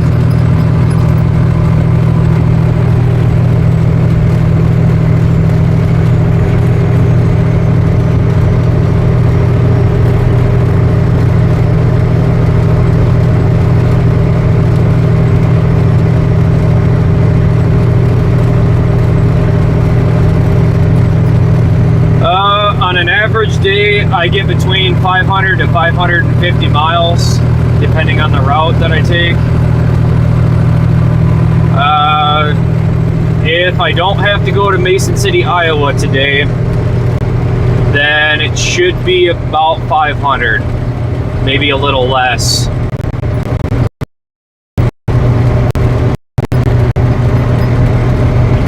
But usually it's an 11 to 14 hour day, and yeah, not too bad on miles. Hey Dwayne, welcome in, buddy.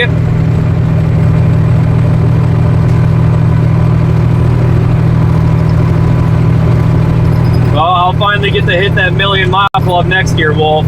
I'm looking forward to it.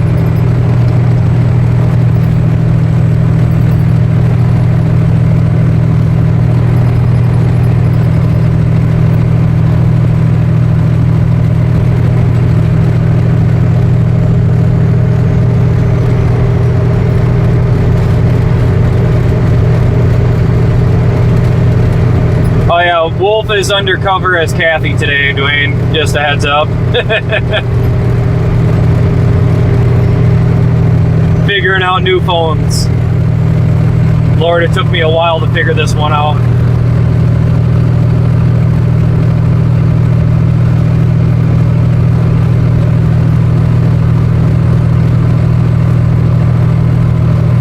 That's a good question. So the mileage on this truck is 709,000, but I got this truck when it had 646,000 miles. So haven't quite put too much mileage into it yet. And I mean, I've been driving since I was, about 15. So I mean, I guess in total I've probably done over 1,000,000 between both, but in a truck I'm only at about 900,000.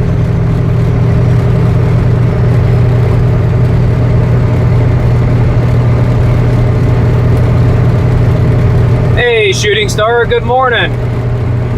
Welcome in, buddy.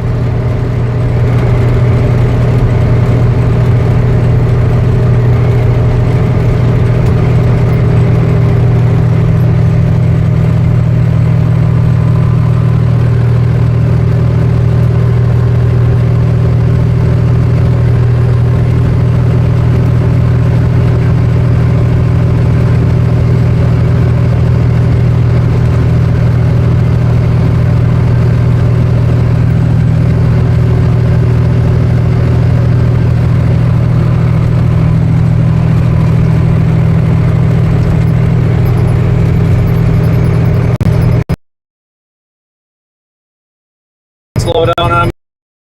Oh, don't do it. Come on. Let me pass. Let me pass. Jump the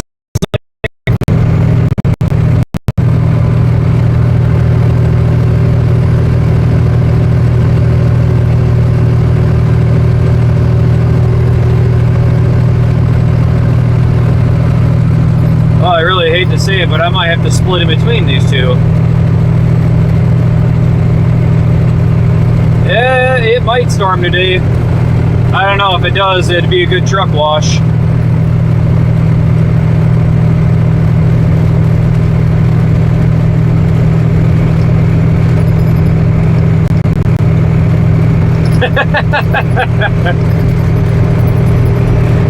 I don't know. I feel like doing that on a live stream might be self-incrimination. Ain't gonna lie. No, I'm getting by them. I just need a decent sized hill to go down so I can really get moving. Hey Ed, we're heading down to Albert Lee, Minnesota right now. Gonna go drop and swap trailers, drop this empty, grab a loaded, and then we're gonna head back up to the Twin Cities.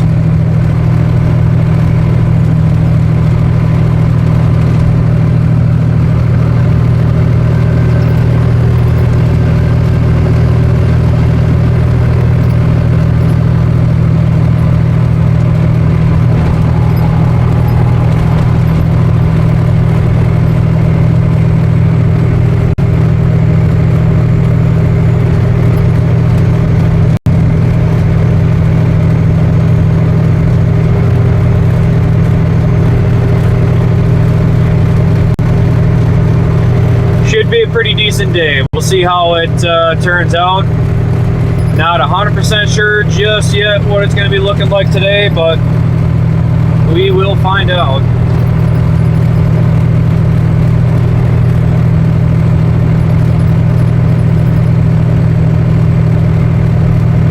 Yep, I have cruise control. Sometimes I forget that I have it and I just leave my foot on the throttle, but it depends.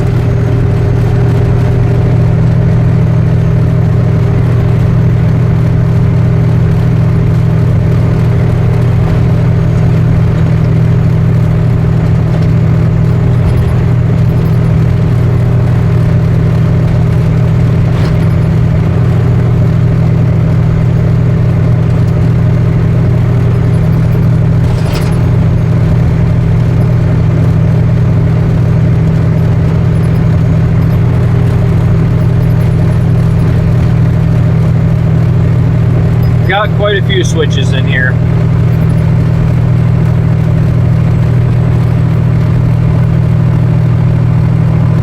Yep. Cruise and pedal, both at 72, which I still get it done pretty good.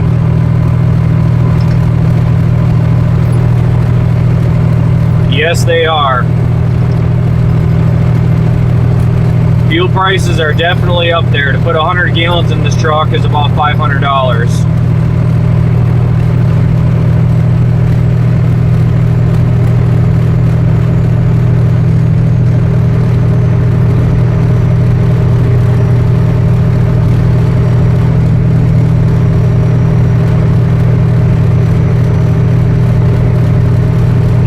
Well, I don't think we're going to be passing this guy, so we'll just sit behind him and probably set the cruise to 70. Let her run.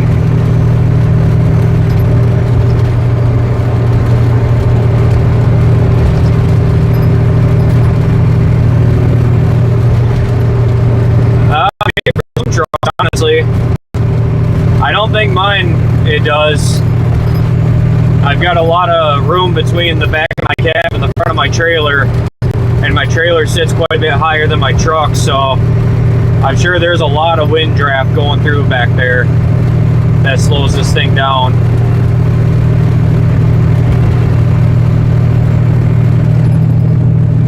I would say there's about this back of my trailer.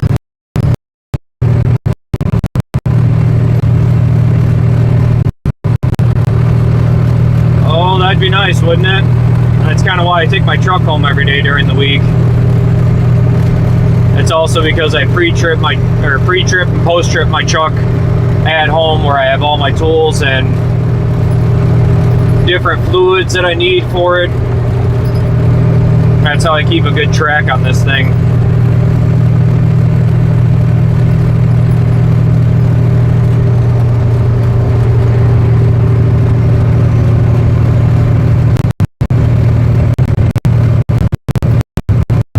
Yeah, there's that too.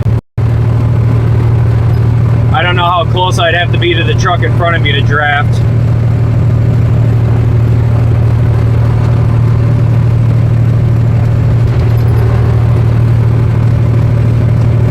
If I was going to be on the road for a month or more at a time, I would definitely prefer to have an extended sleeper. Wheelbase wise, not the easiest to maneuver, but you get used to it.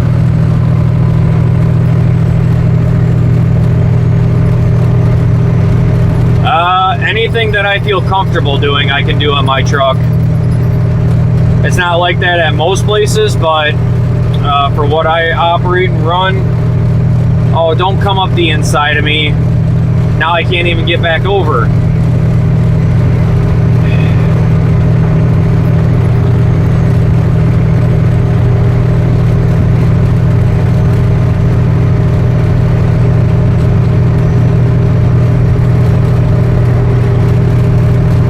Yeah, a coffin bunk can feel pretty cozy. I think it comes down to the person.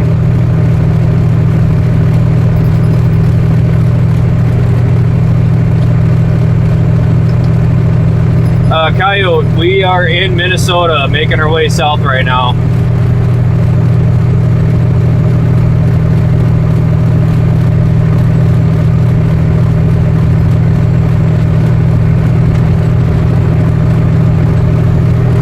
So Angel, just a heads up, I do generally stay away from anything political. mean, even outside of YouTube, I think I see to a lot of things just because I don't generally have to expend any energy on things. So I just kind of sit back and, you know, watch what happens. All right, we got to get out of this lane. Oh, this is going to be a mess. I really don't want to get over, but I'm going to have to. Sorry, I'm coming over. I got to let these people get by us.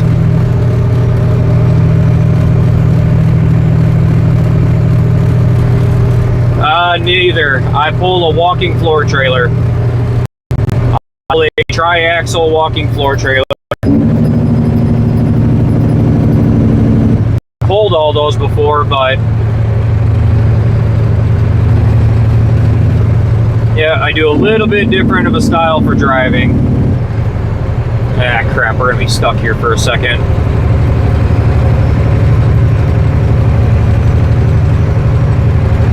Just looking for an opening. Hang tight.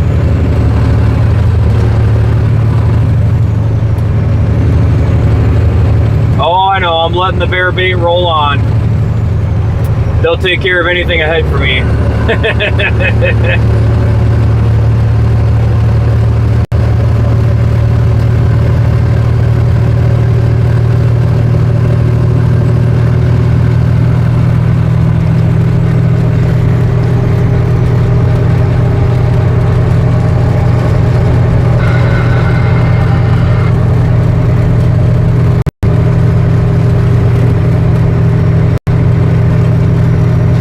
Sounds good, Dwayne.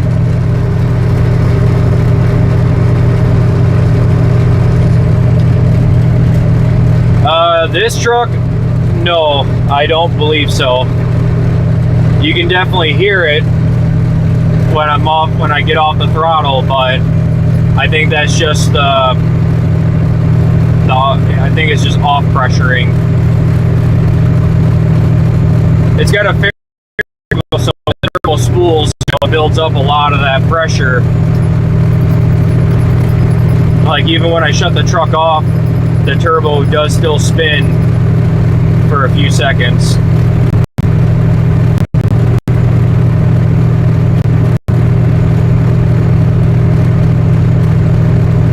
It'd be kind of cool to put a blow-off valve on here though. I'd be interested to see how that would sound on something like this.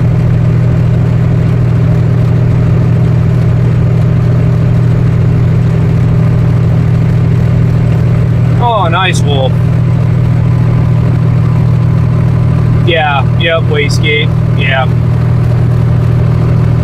I am 99% positive that my turbo has an internal wastegate, not external. My pickup, I have an external wastegate.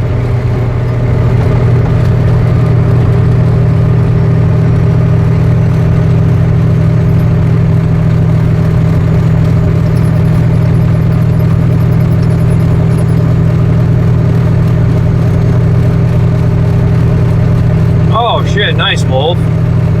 I didn't know that was something you could do.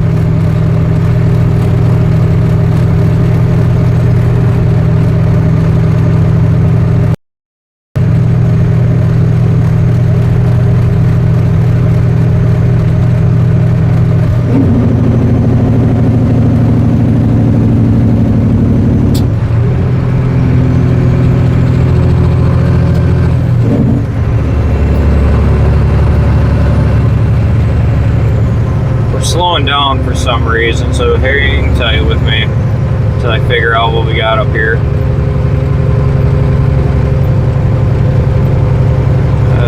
Don't know if it's... Oh, yeah, somebody up in the hammer lane has traffic back down a lot. Get that left lane corner, get to the right.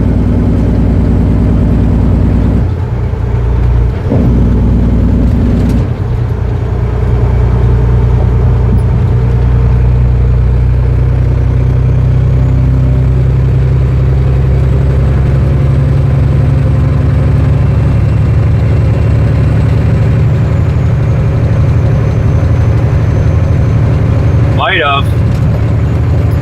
Yeah, Bearbait might have found something up here. I'm not sure what we got going.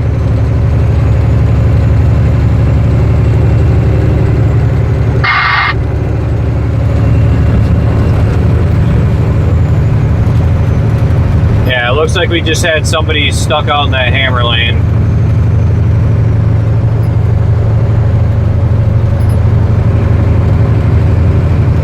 That's a good question, to be honest.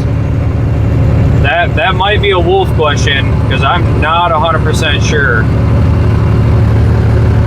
I don't know too much about the frequency side of things, outside of the fact that I have a frequency counter.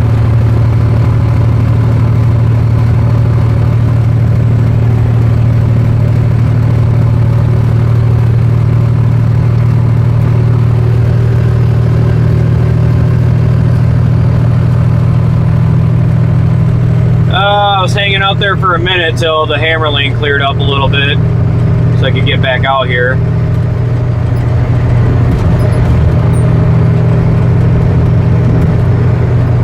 Okay, VHF. Oh, I learned something new. Actually, I've learned a lot of new things today. I can say that for certain.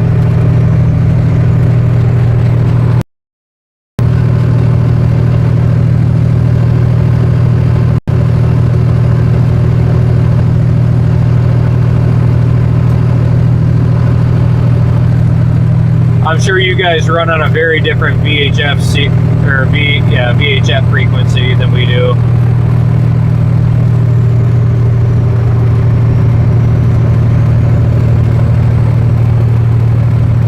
Yep, just got by the wiggle wagons up here. Now I'm not sure what's going on. There's got to be something holding up the hammer lane traffic right now.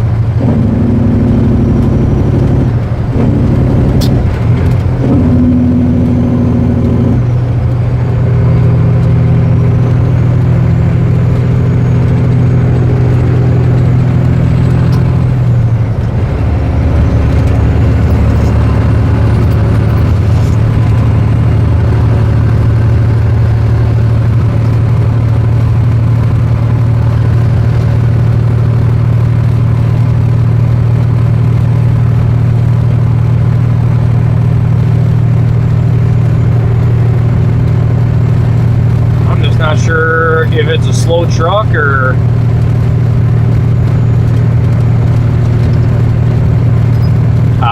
okay. Yeah, the only time I get down to those frequencies is when I'm moving down the road like this and my antenna is all over the place.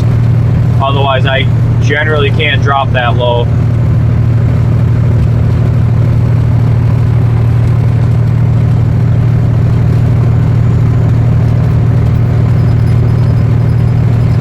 Yeah, you're probably right there, Wolf. I'm guessing that's probably what's going on up here. Either that or it's a slow truck that's having a turtle race.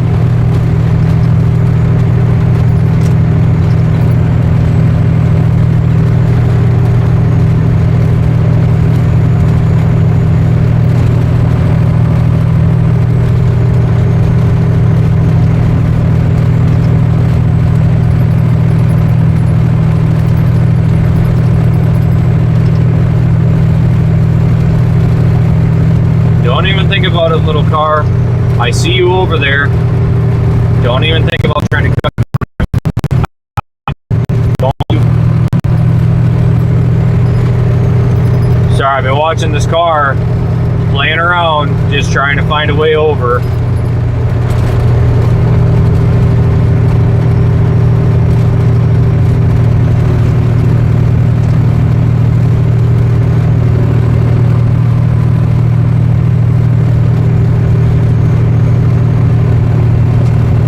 Yep, that's exactly it, Diane. That's exactly it. There are some really bad truck drivers out here too. Welcome in, by the way.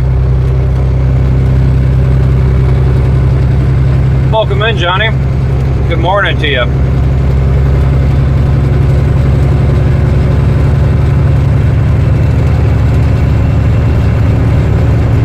Yeah, I think there's a I think there's a truck up ahead that's blocking the hammer lane. I can see him up there. Yeah, he's got himself a hell of a line too. He's been camping that hammer lane for a while now.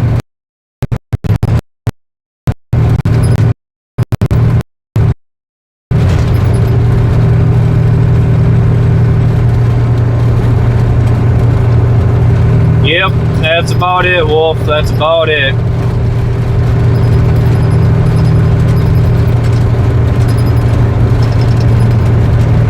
Nope, I can't say my CV gets anywhere near that range.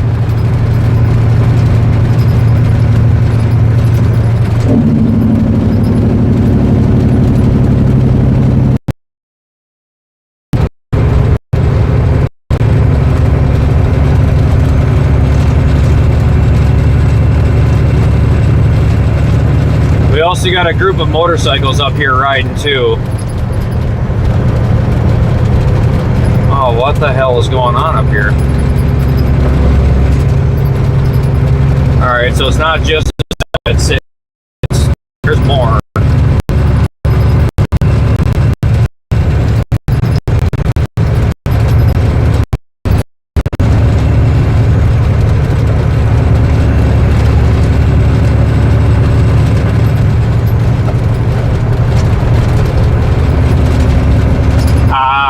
Yeah, that would explain that one.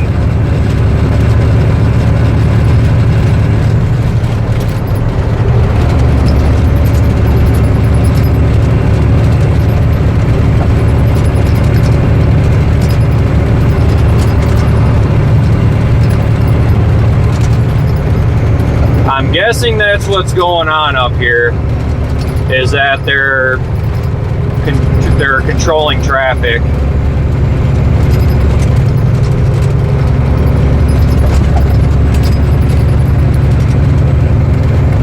Anybody southbound know what we got going on up here?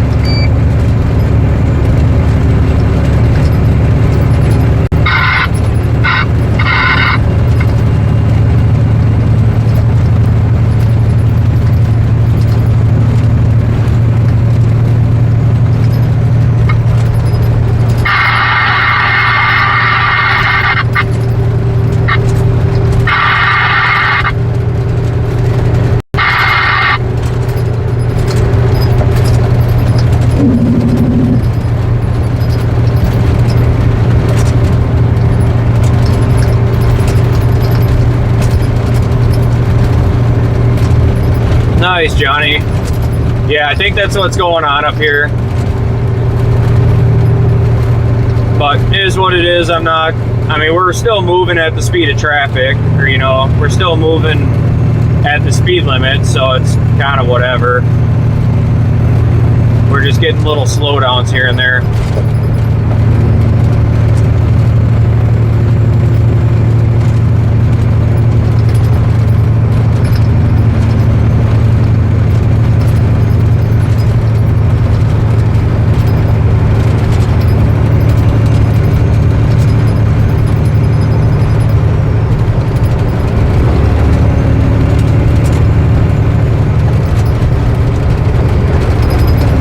I think it depends on the highway they're on.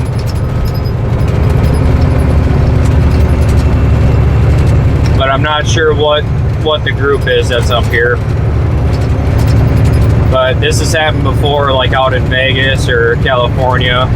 But generally, they're going like 90. So if they're riding slow, then I'm almost wondering if it's like a memorial ride of some sort.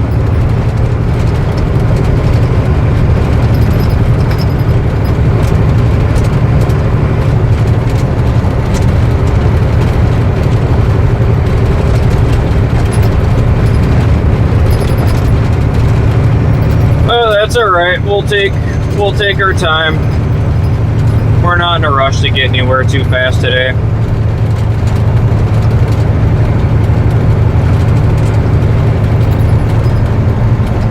Hey, Robert. We are just coming into Owatonna, Minnesota. Oh, they're all jumping off up here.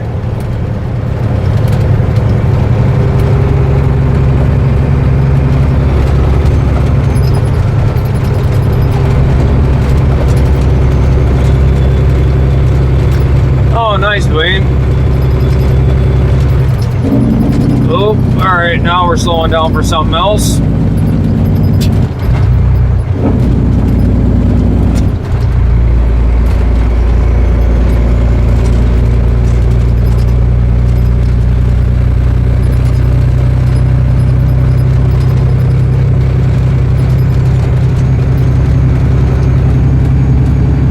Oh, yeah, they are. They got patches on them. Okay. Yep, I was curious.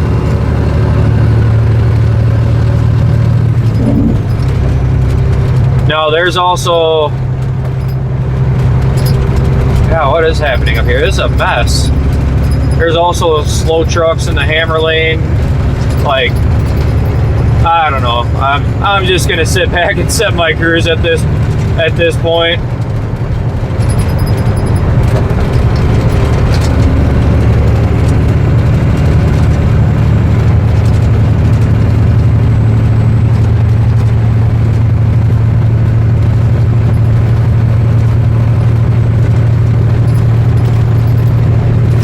Yeah, I'm not in a super big rush today or anything, Shooting Star. I'll get done what I get done, and, you know, that's just how it'll go.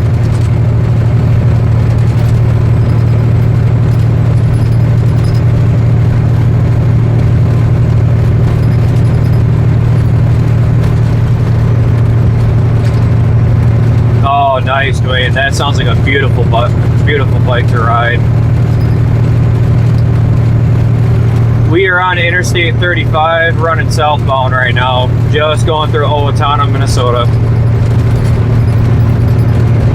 There's just a lot going on up here.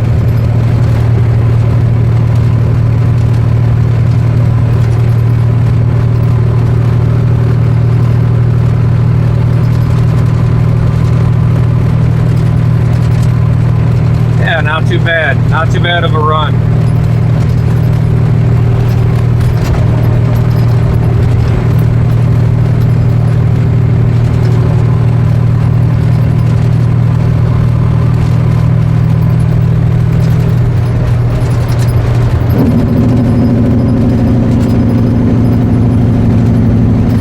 Speed up. Speed up.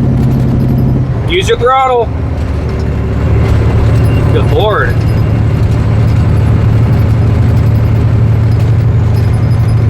So I drove sport bike when I first started getting into riding. I freaking loved having my sport bikes. As I got older, I got into sitting back more on bikes. So I wound up getting a Suzuki Boulevard C109R, and that thing was a dream. Hey Chris, welcome in. Favorite place to go around here? Honestly, if I go anywhere, it's probably going to be Cabela's, and that's so my daughter can see the aquarium, because that's like her favorite thing.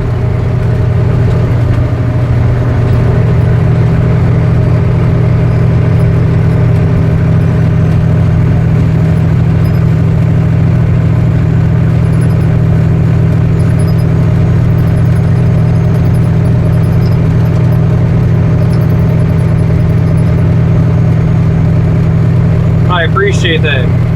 Yeah, not too shabby. We've been running since Sunday this week, so I'm pretty sure by the time Friday hits, I'm gonna be pretty dead and pretty close to being out of hours.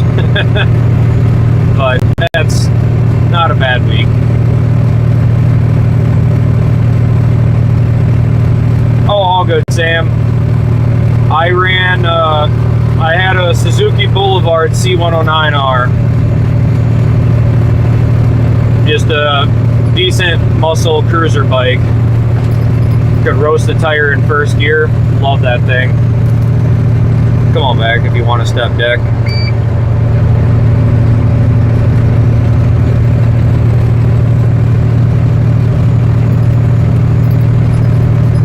Yeah, it was a good bike. I really enjoyed my bike, but yeah, once the kiddo came, that stopped. Oh yeah, when I was younger, I used to ride dirt bikes. Dirt bikes, four-wheelers. Had a moped when I was like 16. I've had a few bikes over the years, but it'll be a little bit before I get back into one. I've got my eyes set on one when I'm older, or when my kids are older. These days, my main vehicle is my semi, honestly. During the week, I don't really go anywhere except home. And on the weekends, it depends if I got to work on the truck or not. If I got to work on my semi, then my pickup stays parked and I take this thing home with me.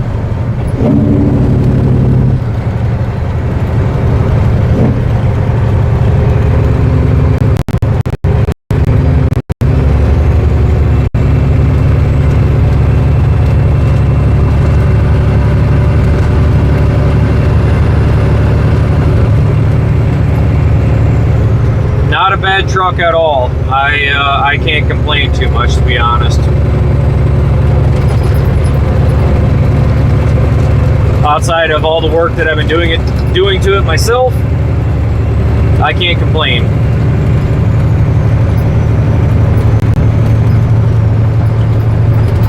I definitely need to get over.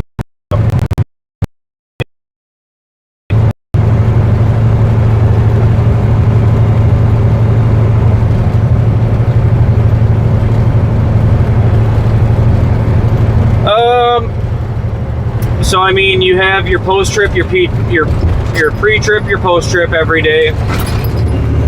You have your general maintenance with like keeping up on fluids. Every 15,000 we do an oil change. And I mean, you're in the shop more with getting certain maintenances done.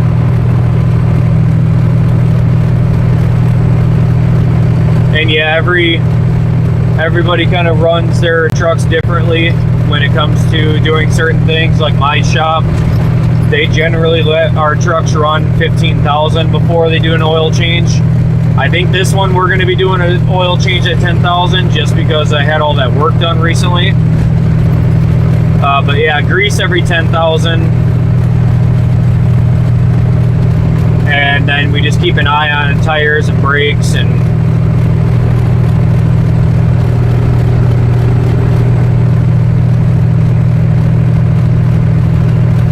oh yeah, I forgot to tell. I think Dwayne knows, yeah. Yeah, usually it's about a month and a half. It's 15,000 for me. Or well, maybe I might be doing that math wrong. I think I am actually.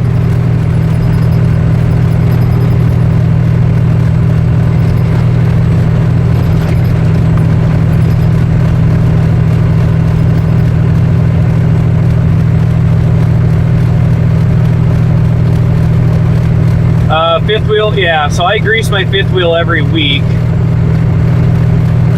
And then there are grease points on the axles, hubs that have to get greased every 10,000. And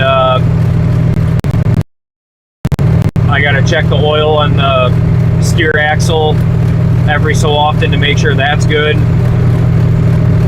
Fill it up when it needs it. Hub oil. Welcome in, Jasmine. We're rolling southbound on I-35 right now, making our way down to drop and swap trailers. I do have to figure out eventually if I'm going to run this next trailer or if I'm taking it home. I don't quite know yet. Oh, this should be interesting. Well, hang tight, everybody.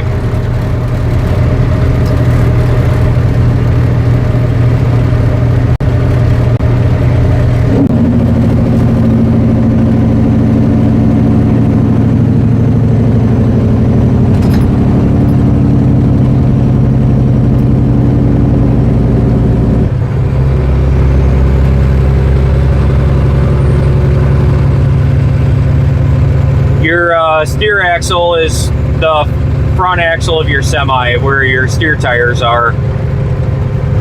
We call it a steer axle for, well, simplicity's sake.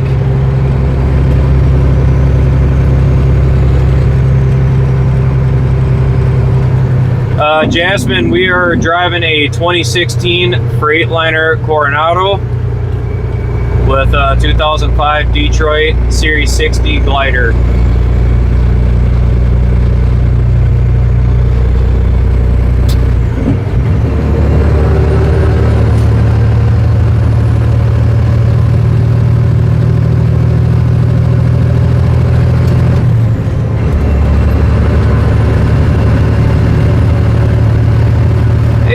Welcome in. Good to see you. Good morning to you. Nope. My truck is driven by one set of tires unless I put my axle locker on.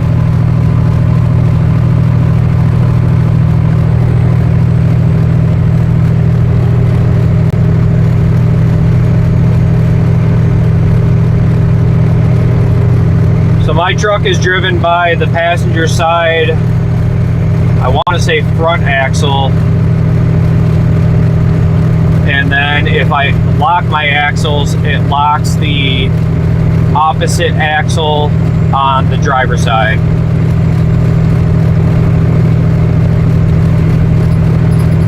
Jasmine, I am running a 13-speed transmission in my truck. Yep, back two axles.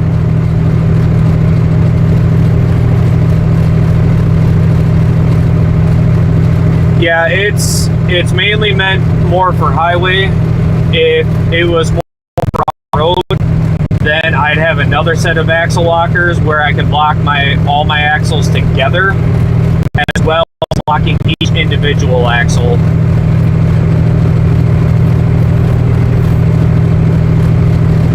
But I just have one locker. It's common variance. I guess it really depends on what you're doing.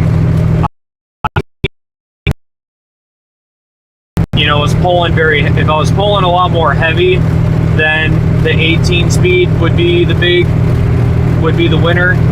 But my 13 speed's a good in between for that. I might be, Sam. I might be in a bad spot. Sometimes it does do that.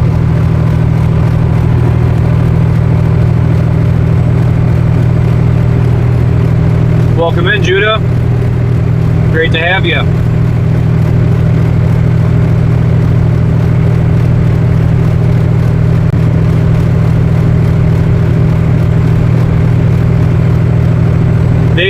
They can be complicated. It's taken me a while to get it figured out. Belle, doing really good today. Family's doing really good. My wife's getting the crap kicked out of her right now by my new one that's coming. She'll be here in October, so yeah, she's still inside. The wife beating her up quite a bit. But the other one is beating me up on the outside. So yeah, we're doing good. Doing very good.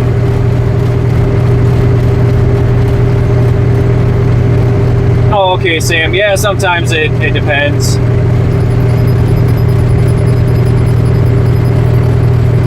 Oh, sorry, Belle. My apologies. I did not see that. Actually, I didn't even hear that.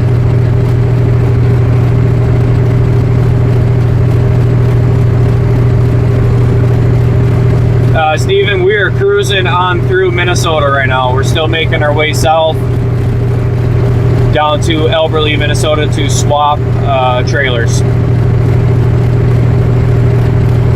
Yeah, my apologies, Belle. My bad. Yes, they are, Gene. Usually going down the road, I'm shifting and I don't even know what gear I'm actually in. I just know the pattern at this point. But I have since forgotten the actual gear that I'm in. It takes me a second to kind of go through it in my head, but otherwise it's all subconscious nowadays.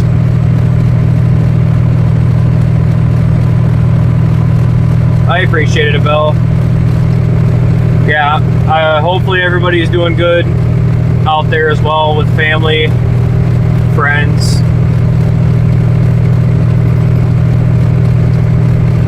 You know, I would love to try a Super 10 Wolf. I don't think I have gotten to. I could see that. I could see how this looks like Illinois. Definitely if I was going down like 3990, heading straight south in Illinois, I could for sure see that.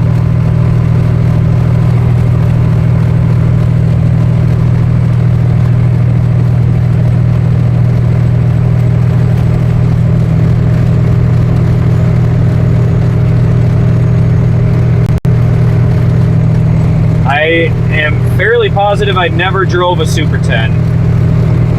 I've definitely driven different 10 speeds, but I've never, at least if I have, they haven't said anything.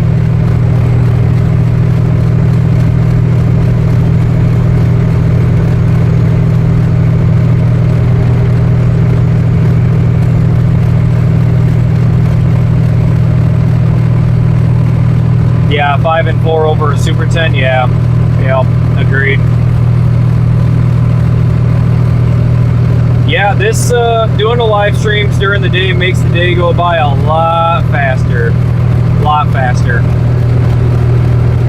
It takes that 12-hour day and compresses it to like 8 hours of thinking, to say the least.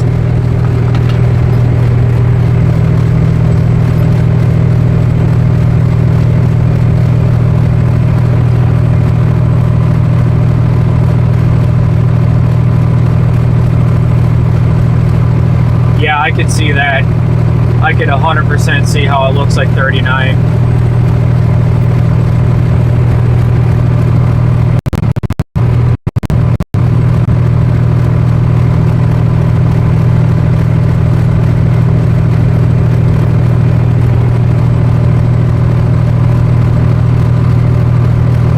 Yeah, semi-transmissions are very weird.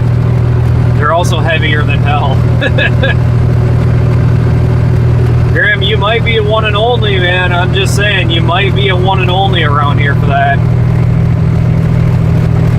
I can't say I've ever heard of them until you came in that one day.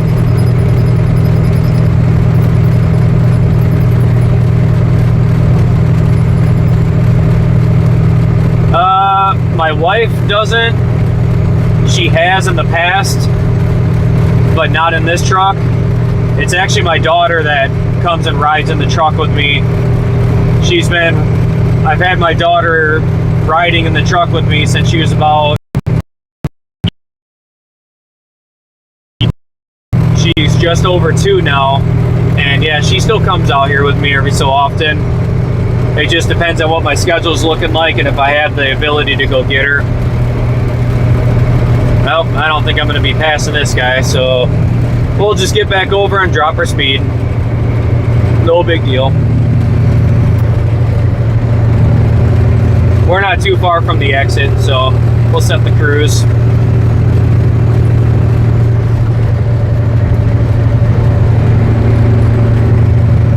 Nope. We are cruising in a day cab, my friend. Cruising along in a kind of a smaller day cab, but still bigger than the Peterbilts. It fits me decently enough for being how big I am. If I was in anything smaller, it'd probably get a little tight. But outside of that, it fits me all right.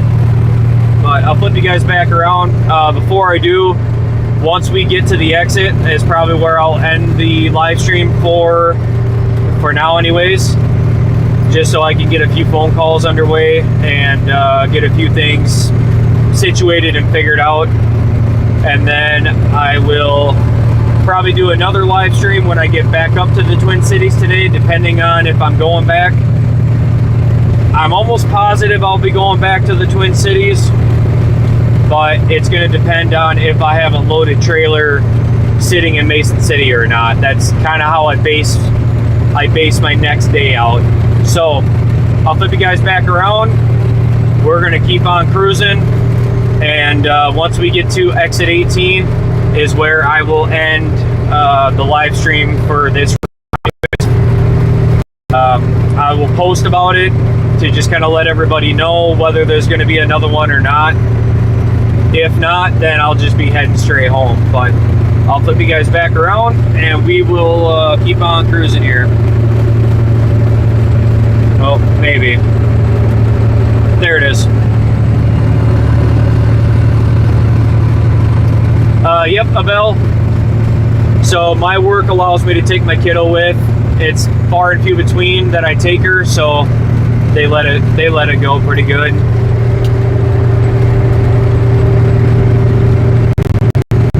You have a wild time. Good to see you. Yep, Abel, I am 30 years old.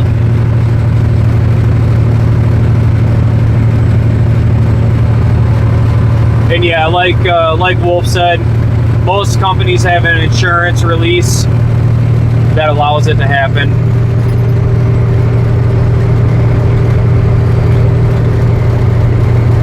Oh, did you really? Nice.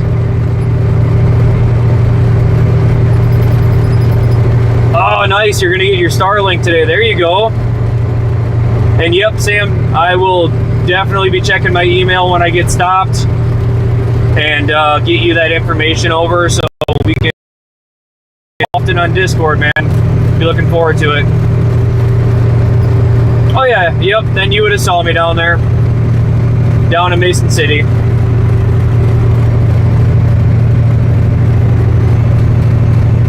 We'll find out today if I'm going down there again today or not. I'm not 100% sure, to be honest with you. That's right, Ernest. Dirty 30s.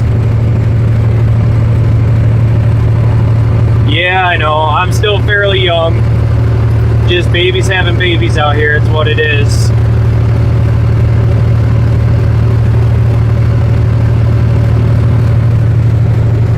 Yeah, I'm 30, but I look a lot older. Not a whole lot, Brent. Just making our day, getting our day going.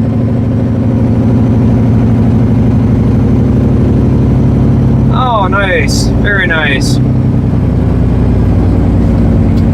That'll be a good time for you, Jesus.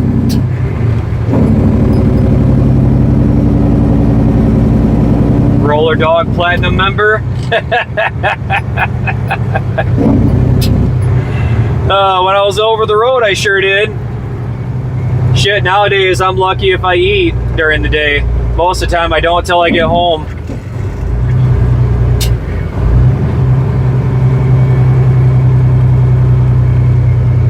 I appreciate that, Jesus.